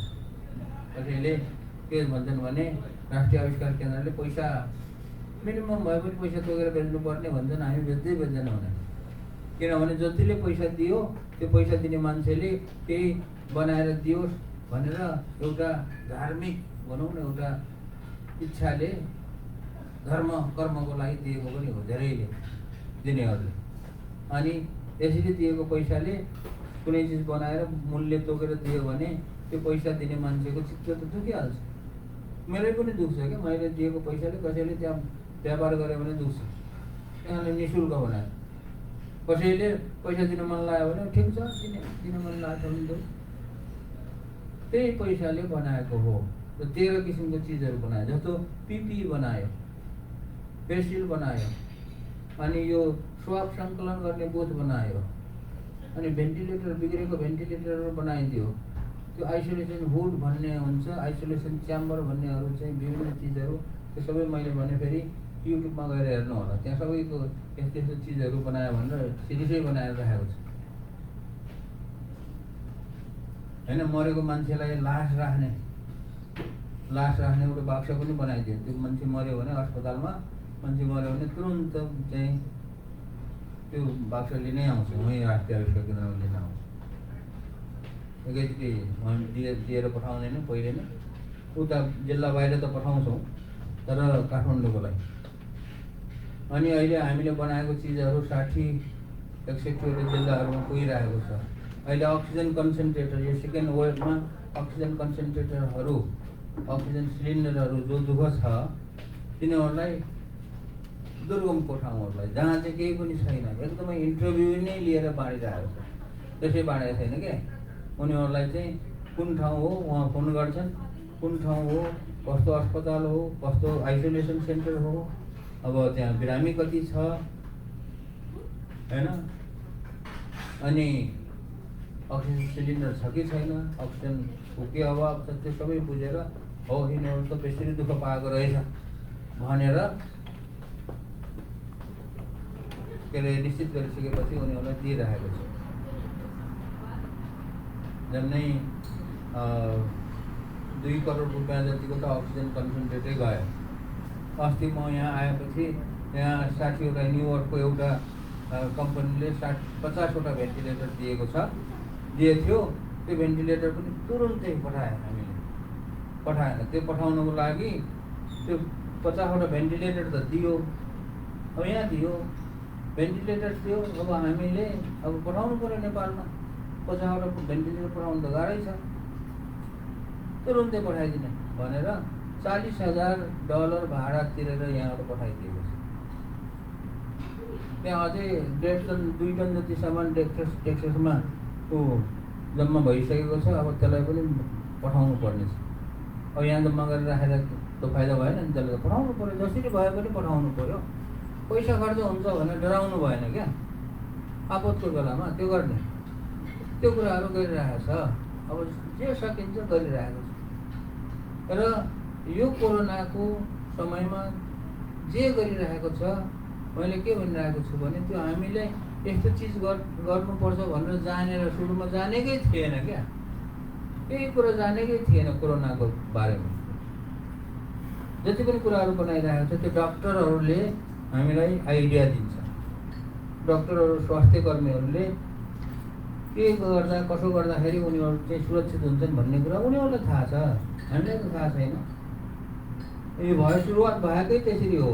जस्तो उदाहरणको लागि दिन्छु कि गएको वर्षको मार्चको 23 तारिकमा सरकारले बेलुका भोलिदेखि चाहिँ लकडाउन हुन्छ भनेर घोषणा गर्यो मार्च 23। अब भोलिदेखि लकडाउन हुन्छ अरे भनेपछि हामी पनि अब ढुक्क भयो होइन। अब के गर्ने लकडाउनमा, अब काम अलिक नहुने भयो जस्तो पनि लाग्यो। अनि कोरोनामा के गर्छु भन्ने त हाम्रो आइडियामै दिमागमै थिएन, थाहै थिएन। भोलिपल्ट बिहान 7 बजे टिचिङ अस्पतालको एउटा डाक्टरले फोन गर्यो, अनि अलिखेरमा वीर अस्पतालको अर्को डाक्टरले फोन गर्यो, फेरि अलिखेरमा त्यो पोखराको अर्को डाक्टरले फोन गर्यो, फेरि अलिखेरमा धरानको अर्को डाक्टरले फोन गरेर मलाई के भन्छ भनेदेखि राष्ट्रिय आविष्कार केन्द्रले यो कोरोनाको महामारीमा स्वास्थ्य कर्मीहरूलाई सुरक्षित बनाउने कुनै चिज बनाउनु पर्यो म भन्छ। अब हामीलाई थाहै छैन के बनाउनु, सोचेको पनि छैन। अनि हामीले के बनाउन सकिन्छ त, उनीहरूको एक्सपेक्टेसन बनाउन सक्छ होला भन्ने उनीहरूको एक्सपेक्टेसन थियो। हामीले भन्यो हामीलाई केही थाहा छैन, अब केही छ भने बनाउनु पर्ने चिज छ भने तपाईँले भन्नुहोस्, बनाउन सक्ने छ भने हामी बनाइदेऊ न, नसक्ने छ भने त के गर्ने भने आउनुहोस् बरु यहाँ आउनुहोस् छलफल गरौँ भनेर राष्ट्रिय आविष्कार केन्द्रमा बोलायो। राष्ट्रिय आविष्कार केन्द्रमा आएपछि उनीहरूले सबैभन्दा अगाडि पिपी भन्ने चिज बनाउनु पर्यो भयो। अरे बाबा पिपी भनेको के हो मलाई पनि थाहा छैन, हेर्नु देखेकै छैन होइन। यस्तो हुन्छ पिपी भने पिपीको स्याम्पलै ल्याएको थियो, त्यो त गाह्रो रहन्छ, हुन्छ ट्राई गर्ने भने पिपी बनाउन त्यहाँदेखि सुरु गरेको अहिलेसम्म त्यो पिपी बनेर बाँडिरहेको छ। झन्डै 50,000 भन्दा बढी गयो होला पिपी बाँडिरहेको छ, सबैलाई फ्रीमा गरेर दिनमा अवस्थाहरू। पहिलोमा चाहिँ 200, 250, 300सम्म बनायो पिक टाइममा, अहिले 350, 400सम्म पनि बनाइरहेको छ। हरेक दिन बनाउँछ, बनाएर ल्यायो तेह्र लिएर जान्छ, कता कता पुऱ्याउनु जतासुकैबाट माग आउँछ, जता माग आउँछ बनायो, अहिलेसम्म बनाइरहेको। अब त्यो फेस सिल्ड बनायो, त्यो पनि त्यो पिपीसँगै फेस सिल्ड दियो। भेन्टिलेटरहरू यस्तो यस्तो चिजहरू पोतहरू सबै चिजहरू बनाउँदै पठाउने, जसले भन्छ बनाउँदै पठाउँदै गराएको छ। यस किसिमले चाहिँ यो डक्टरहरू जति चिज बनायो 13वटा चिज बनायो, 13वटा चिजको चाहिँ कुराहरू डक्टरहरूले सुझाव र बनायो। मैले भन्ने कुरा के हो भने यस्तो किसिमको चिजहरू बनाउँदाखेरि हरेक फिल्डको आफ्नो आफ्नो विज्ञहरू हुन्छन्, त्यो विज्ञले हामीलाई आइडिया दिनु पर्यो भन्ने कुरा। जस्तो कसैले आइटी क्षेत्रको विज्ञ छ भने आइटी क्षेत्रको आइडिया दियो भने हामीले त्यहाँ काम गराउने त्यो गराउन सकिन्छ। कृषि क्षेत्रको यहाँ कृषि क्षेत्रको भनौँ न कृषि विज्ञहरूको एउटा सङ्गठनै रहेछ नेपालीहरू होइन। ल उनीहरूलाई मैले अस्ति भेटेर चाहिँ क्याम्पसमा भेटेर ल तपाईँहरू कृषि विज्ञहरूले के गर्नु सकिन्छ नेपालमा त्यो कुराहरू सिकाउनुहोस् भनेको छ। हरेक विज्ञले सिकाउनु पऱ्यो क्या। त्यसलाई मैले बुद्धिको दान भनिरहेको छु, बुद्धिको दान गर्नुहोस्। यस्तो किसिमले यो राष्ट्रिय आविष्कार केन्द्र अगाडि बढिरहेको छ साथीहरू होइन। अब यही हो, अब यसो गर्दाखेरि उता काम गरिरहेको छ, म चाहिँ फेरि डुलिरहेको छु है, खुब मोज गरेछ भन्छ। अब मोज भयो कि भएन थाहा छैन होइन, तर काम भइरहेको छ यहाँ। मैले अहिले गर्न के गरिरहेको छु, म यहाँ छु तर उहाँसँग कन्टिन्युसली कामहरू भइरहेको छ, कहाँ के कसो भन्ने यहाँबाट गर्ने सपोर्टहरू गरिरहेको छ। त्यहाँ पनि मान्छेहरू चाहिँ बोर्ड मेम्बरहरू छन्, त्यहाँ हाम्रो 6 जना बोर्ड मेम्बरहरू मध्येमा म यता भयो, 5 जना त्यहाँ, 5 जना बोर्ड मेम्बरहरूले हेरिरहेको छ। त्यस कारणले यो यसरी चाहिँ काम भइरहेको छ। यही कुरा चाहिँ तपाईँहरूलाई जानकारी दिन भनेर आएको हो। धन्यवाद। हामीहरूमध्ये कसैलाई केही कौतूहल त छ, उहाँसँग केही कुराहरू सोध्नु छ भने सोध्न सक्नुहुन्छ।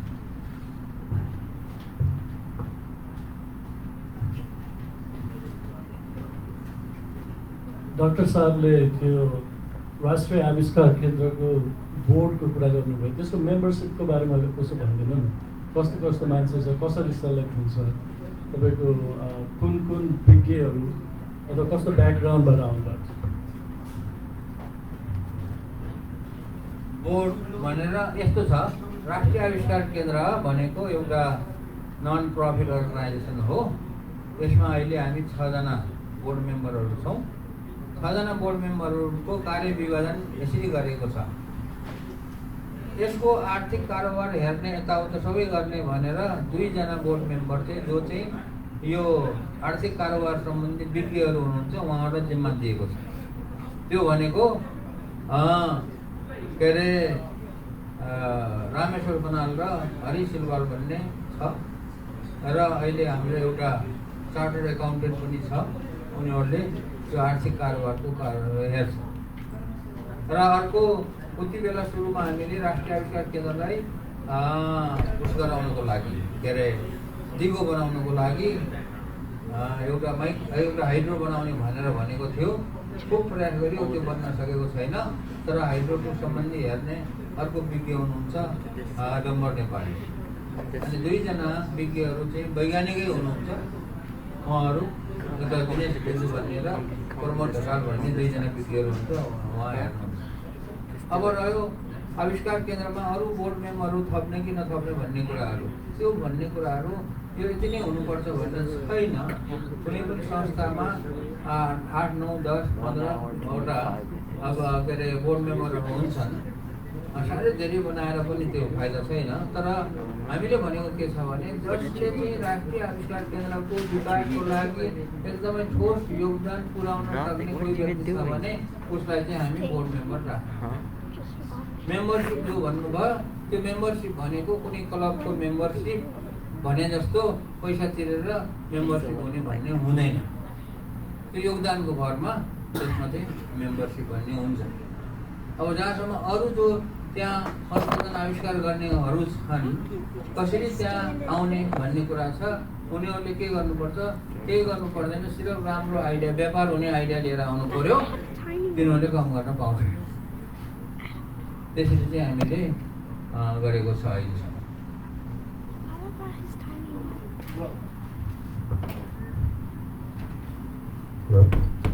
हजुरलाई भेट्नु पाएर धेरै खुसी लाग्यो है। मजाको कुरा गर्नुभयो। एउटा कुरा चाहिँ यो सोध्न मन लागेको 2टा कुरा छ।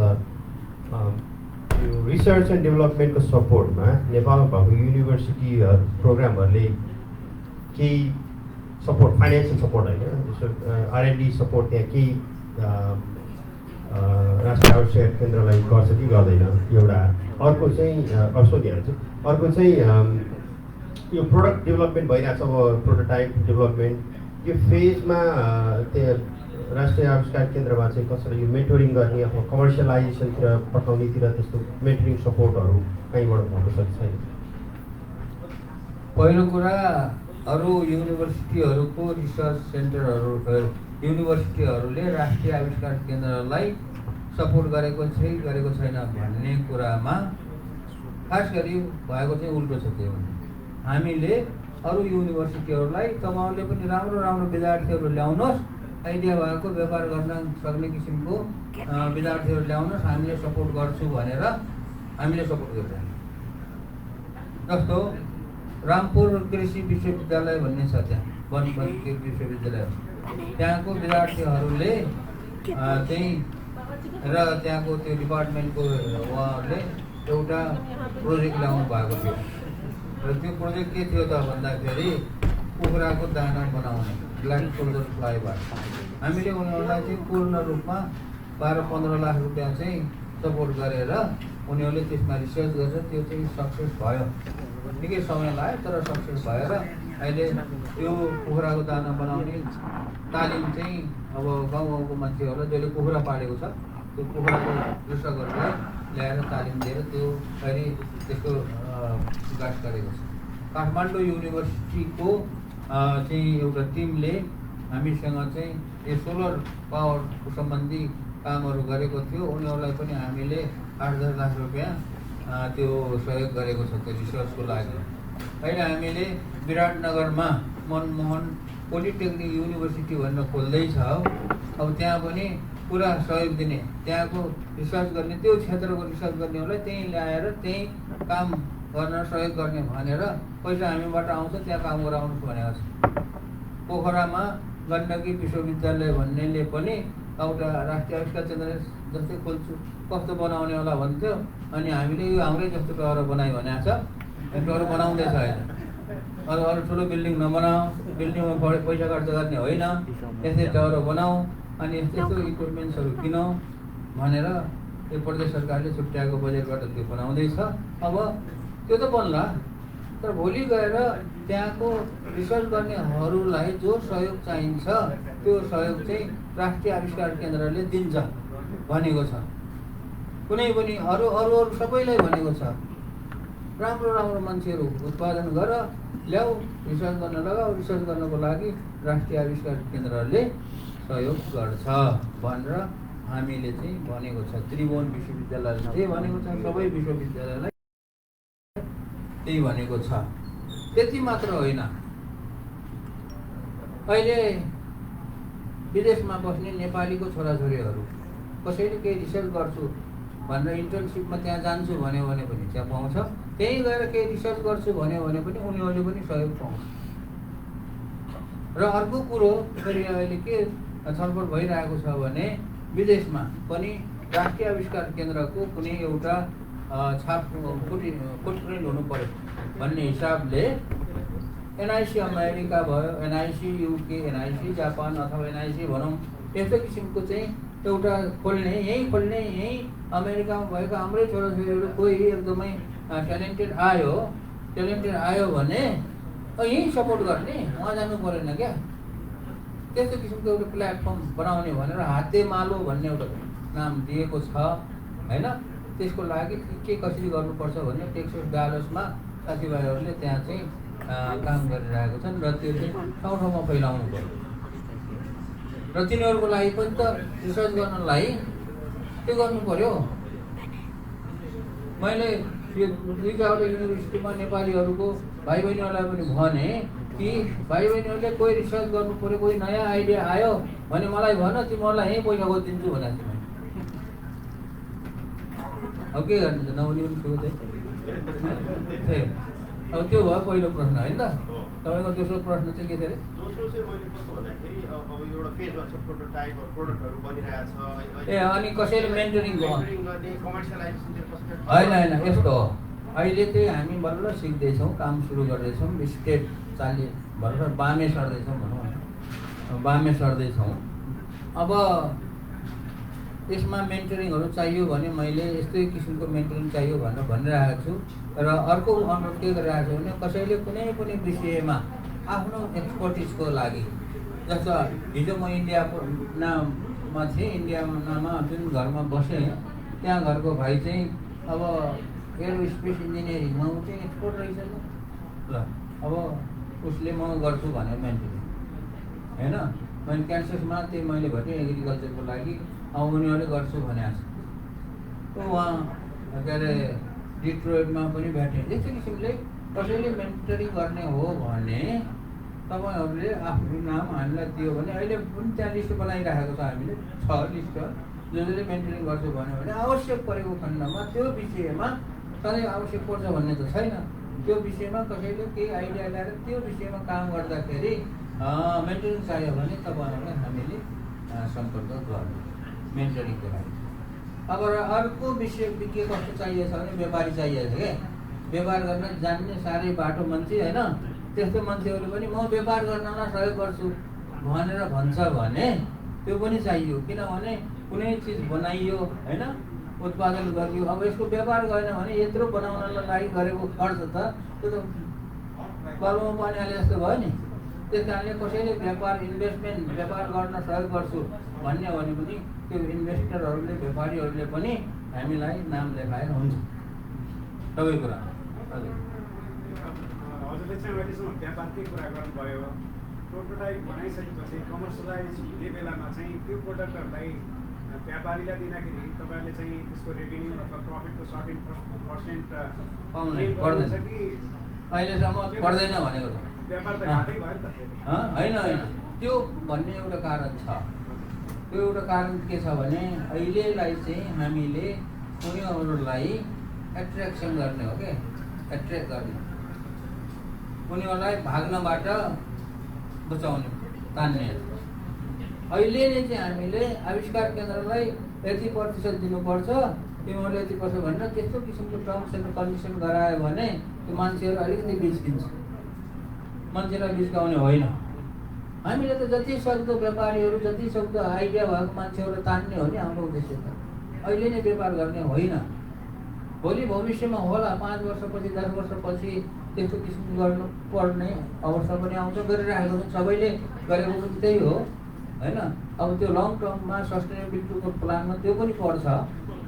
भोलि कसैले केही गर्यो भने व्यापारीले certain percentage as a royalty अथवा एज अ के भनेर 2-4% दिने भनेर त्यो गराउँछ, पक्कै पनि गराइन्छ।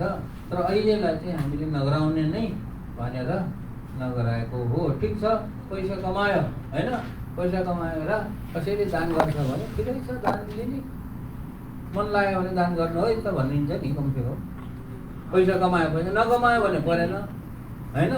पैसा कमायो भने दान गरेर त भनिन्छ।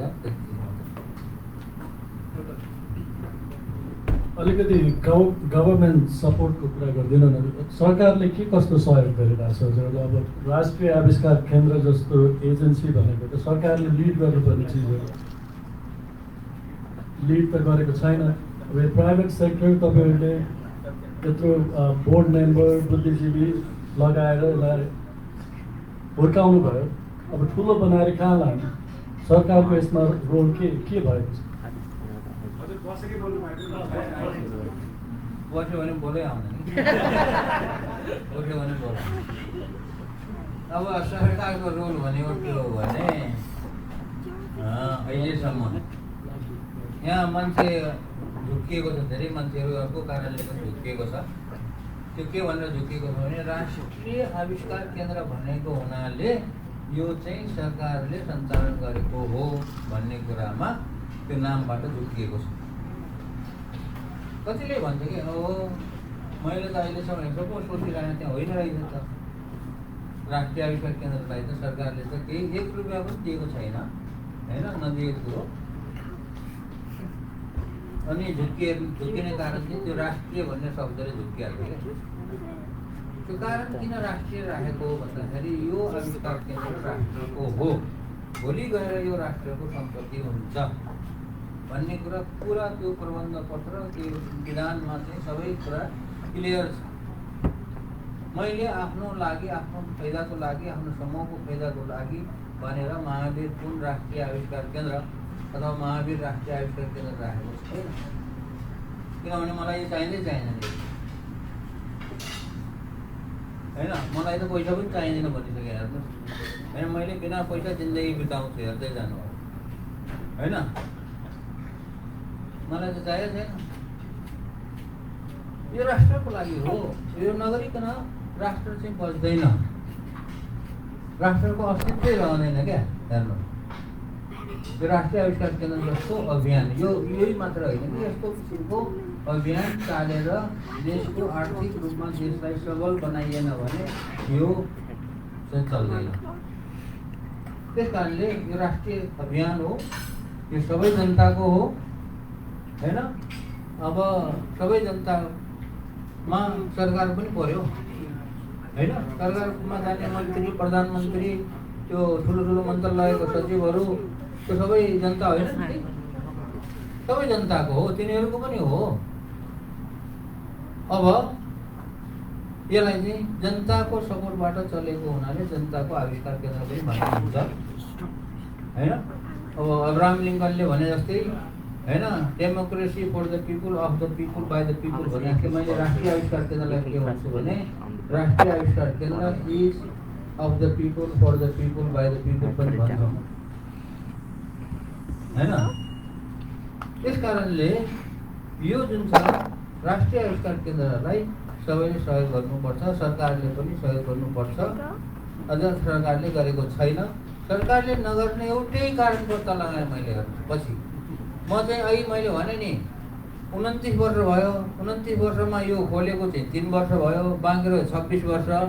26 वर्षमा 20 वर्षसम्म त म गाउँमै बसेँ, बाँकी रह्यो बिचको 6 वर्ष कहाँ गयो भन्नु होला। त्यो बिचको 6 वर्ष त्यही सरकारलाई कन्भिन्स गराउनलाई मैले दिन रात चाकरी गरेर सिंहदरबार चारेर नेताहरूको डेरा कहाँ छ भन्दै खोज्दै खोज्दै डेरा डेरा घुमेर सबैलाई चाहिँ गर्दाखेरि पनि केही सिप लागेन, रिस पनि उठ्यो। रिसेर के गर्ने? त्यो किन आएन भन्दाखेरि त्यो दिमागमा छैन, कल्चर छैन क्या है। मैले भने कल्चर नभएको हुनाले, त्यस्तो किसिमको कल्चरमा नउठेको हुनाले उनीहरूको दिमागमा नआएको हो। दिमागमा नआएको कुरालाई चाहिँ रिस गरेर केही फाइदै छैन। तर दिमागमा आउनै पर्छ, भोलि आउँछ। भोलि आउँछ, तर कहिले आउँछ भन्दाखेरि अलिक पछि आउँछ। यो फर्स्ट जेनेरेसन, यो अहिलेको जेनेरेसनको नेताहरू सबै मर्नुपर्छ, अनि त्यसपछि आउने नेक्स्ट जेनेरेसनको नेताहरू आयो भने उनीहरूको दिमागमा आउँछ। किनभने उनीहरूको सोचाइ यो अहिलेको नेताहरूको सोचाइभन्दा फरक छ। त्यस कारणले अहिले सहयोग आएको छैन, आएन भनेर दुःख मान्ने होइन, पक्का आउँछ है भन्ने ग्यारेन्टी चाहिँ दिने हो। तर कहिले आउँछ त्यो अलिक थाहा छ। अनि अर्को यो त्यसैमा थोरै नेपालमा चाहिँ अनुसन्धानलाई खोलेका रोनास भन्ने छ, नाच भन्ने छ। रोनासलाई अहिले के भन्छ थाहा छैन होइन। के अरे यो अर्गनाइजेसनहरूको भूमिका तपाईँहरूसँग कोलाबोरेसन जस्तो छ कि आइसोलेट छ कि के छ? होइन, अब छन् नेपालमा गण्य हो भने 5-7वटा इनोभेसन सेन्टरहरू, आविष्कार केन्द्र जस्ताहरू, रिसर्च सेन्टरहरू छन्। त्यही त्रिभुवन विश्वविद्यालय पनि 4वटा छ, भित्र पनि 4वटा छ। त्यही हाम्रै त्यो हामीले जुन ठाउँमा राष्ट्रिय आविष्कार केन्द्र आएको छ त्यसको वरिपरि 4वटा छ। र सबै चाहिँ के छ त भन्दाखेरि, अनि एउटा नाच छ, तपाईँले रोना भनेको नाच छ होइन। त्यो सबै त्यहाँ नाचमा सबैमा काम गर्नेहरू जति पनि छ त्यो चाहिँ सबै त्यहाँ जागिर त खान्छन्, तर सबैको मनस्थिति जागिरे मनस्थिति छ। जागिरे मनस्थिति किन भयो भन्दाखेरि त्यही रिसर्चै गरेर म यस्तै गर्छु, कुनै चिज बतलाउँछु भन्ने किसिमको त्यो कल्चर भएन। एउटा कुरा कल्चर जागिरे मनस्थिति किन भयो भन्दाखेरि अर्को कारण के छ त भने सरकारले तिनीहरूलाई रिसर्च सेन्टर त खोल्यो।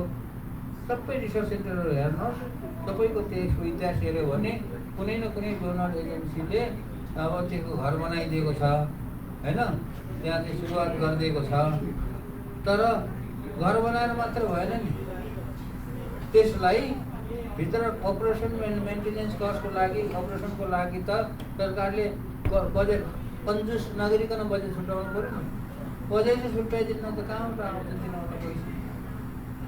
त्यही भएर उनीहरूको गल्ती होइन। त्यो जुन छ सरकारले कन्जुसाइ गरेर बजेट नछुट्याएको हुनाले उनीहरूले काम गर्न नसकेको हो। मैले उनीहरूलाई गाली गर्दैन। हजुर, हस्, धन्यवाद डाक्टर महावीर पुन्ज्यू। यहाँले धेरै कुराहरू हाम्रो जिज्ञासालाई प्रश्न पनि पारिदिनु भएको छ र हामीलाई अहिले हामी यहाँ जति छौँ र पनि हामीलाई प्रत्यक्ष रूपमा हेरिरहनु भएको धेरै दर्शकहरूले यो सबै कुरा थाहा पाइसक्नु भएको छ। र विशेष गरी आजको यो छोटो कार्यक्रमलाई सम्पन्न गर्नका लागि यहाँ सहयोग गर्ने साथीहरूको नाम लिन चाहन्छु। विश्व खरेलजी, जसले यो कार्यक्रमको यहाँसम्म ल्याउन सहयोग गर्नुभयो, दोरेन्द्र अधिकारीजी, सचिन पराजुलजी, भूपाल अर्यालजी र मनोज राईजी, यहाँहरू सबैजनाप्रति म हार्दिक आभार व्यक्त गर्न चाहन्छु। र आज तपाईँ जो यो कार्यक्रममा आउनु भएको छ यहाँहरू सबैजनाप्रति पनि हार्दिक आभार व्यक्त गर्न चाहन्छु। र यो हिजो केही हाम्रो यो एनआरएलको इलेक्सन भर्खर सकिएको छ, प्रकाशजी एनआरएलमा लागेर म केही गर्छु भनेर लाग्नु भएको थियो, आज हुनुहुन्छ। तपाईँ जस्तो युवाहरूको नेतृत्वमा अब यो महावीर पुन्जीलाई गर्ने सहयोगमा हामीले भोलिका लागि काम गर्नु छ। प्रकाशजी लगायत थुप्रै युवा साथीहरूलाई हार्दिक अनुरोध गर्न चाहन्छु। तपाईँ जो उपस्थित हुनुभयो सबै आयोजक संस्थाहरूका साथीहरूलाई हार्दिक आभार सहित यो भेन्यू उपलब्ध गराइदिने हाम्रो यो सारङ्गी रेस्टुरेन्ट परिवारलाई पनि हार्दिक आभार व्यक्त गर्न चाहन्छु। र यो कार्यक्रमलाई हामी औपचारिक रूपमा यही ल्याउन चाहन्छौँ। धन्यवाद, नमस्कार।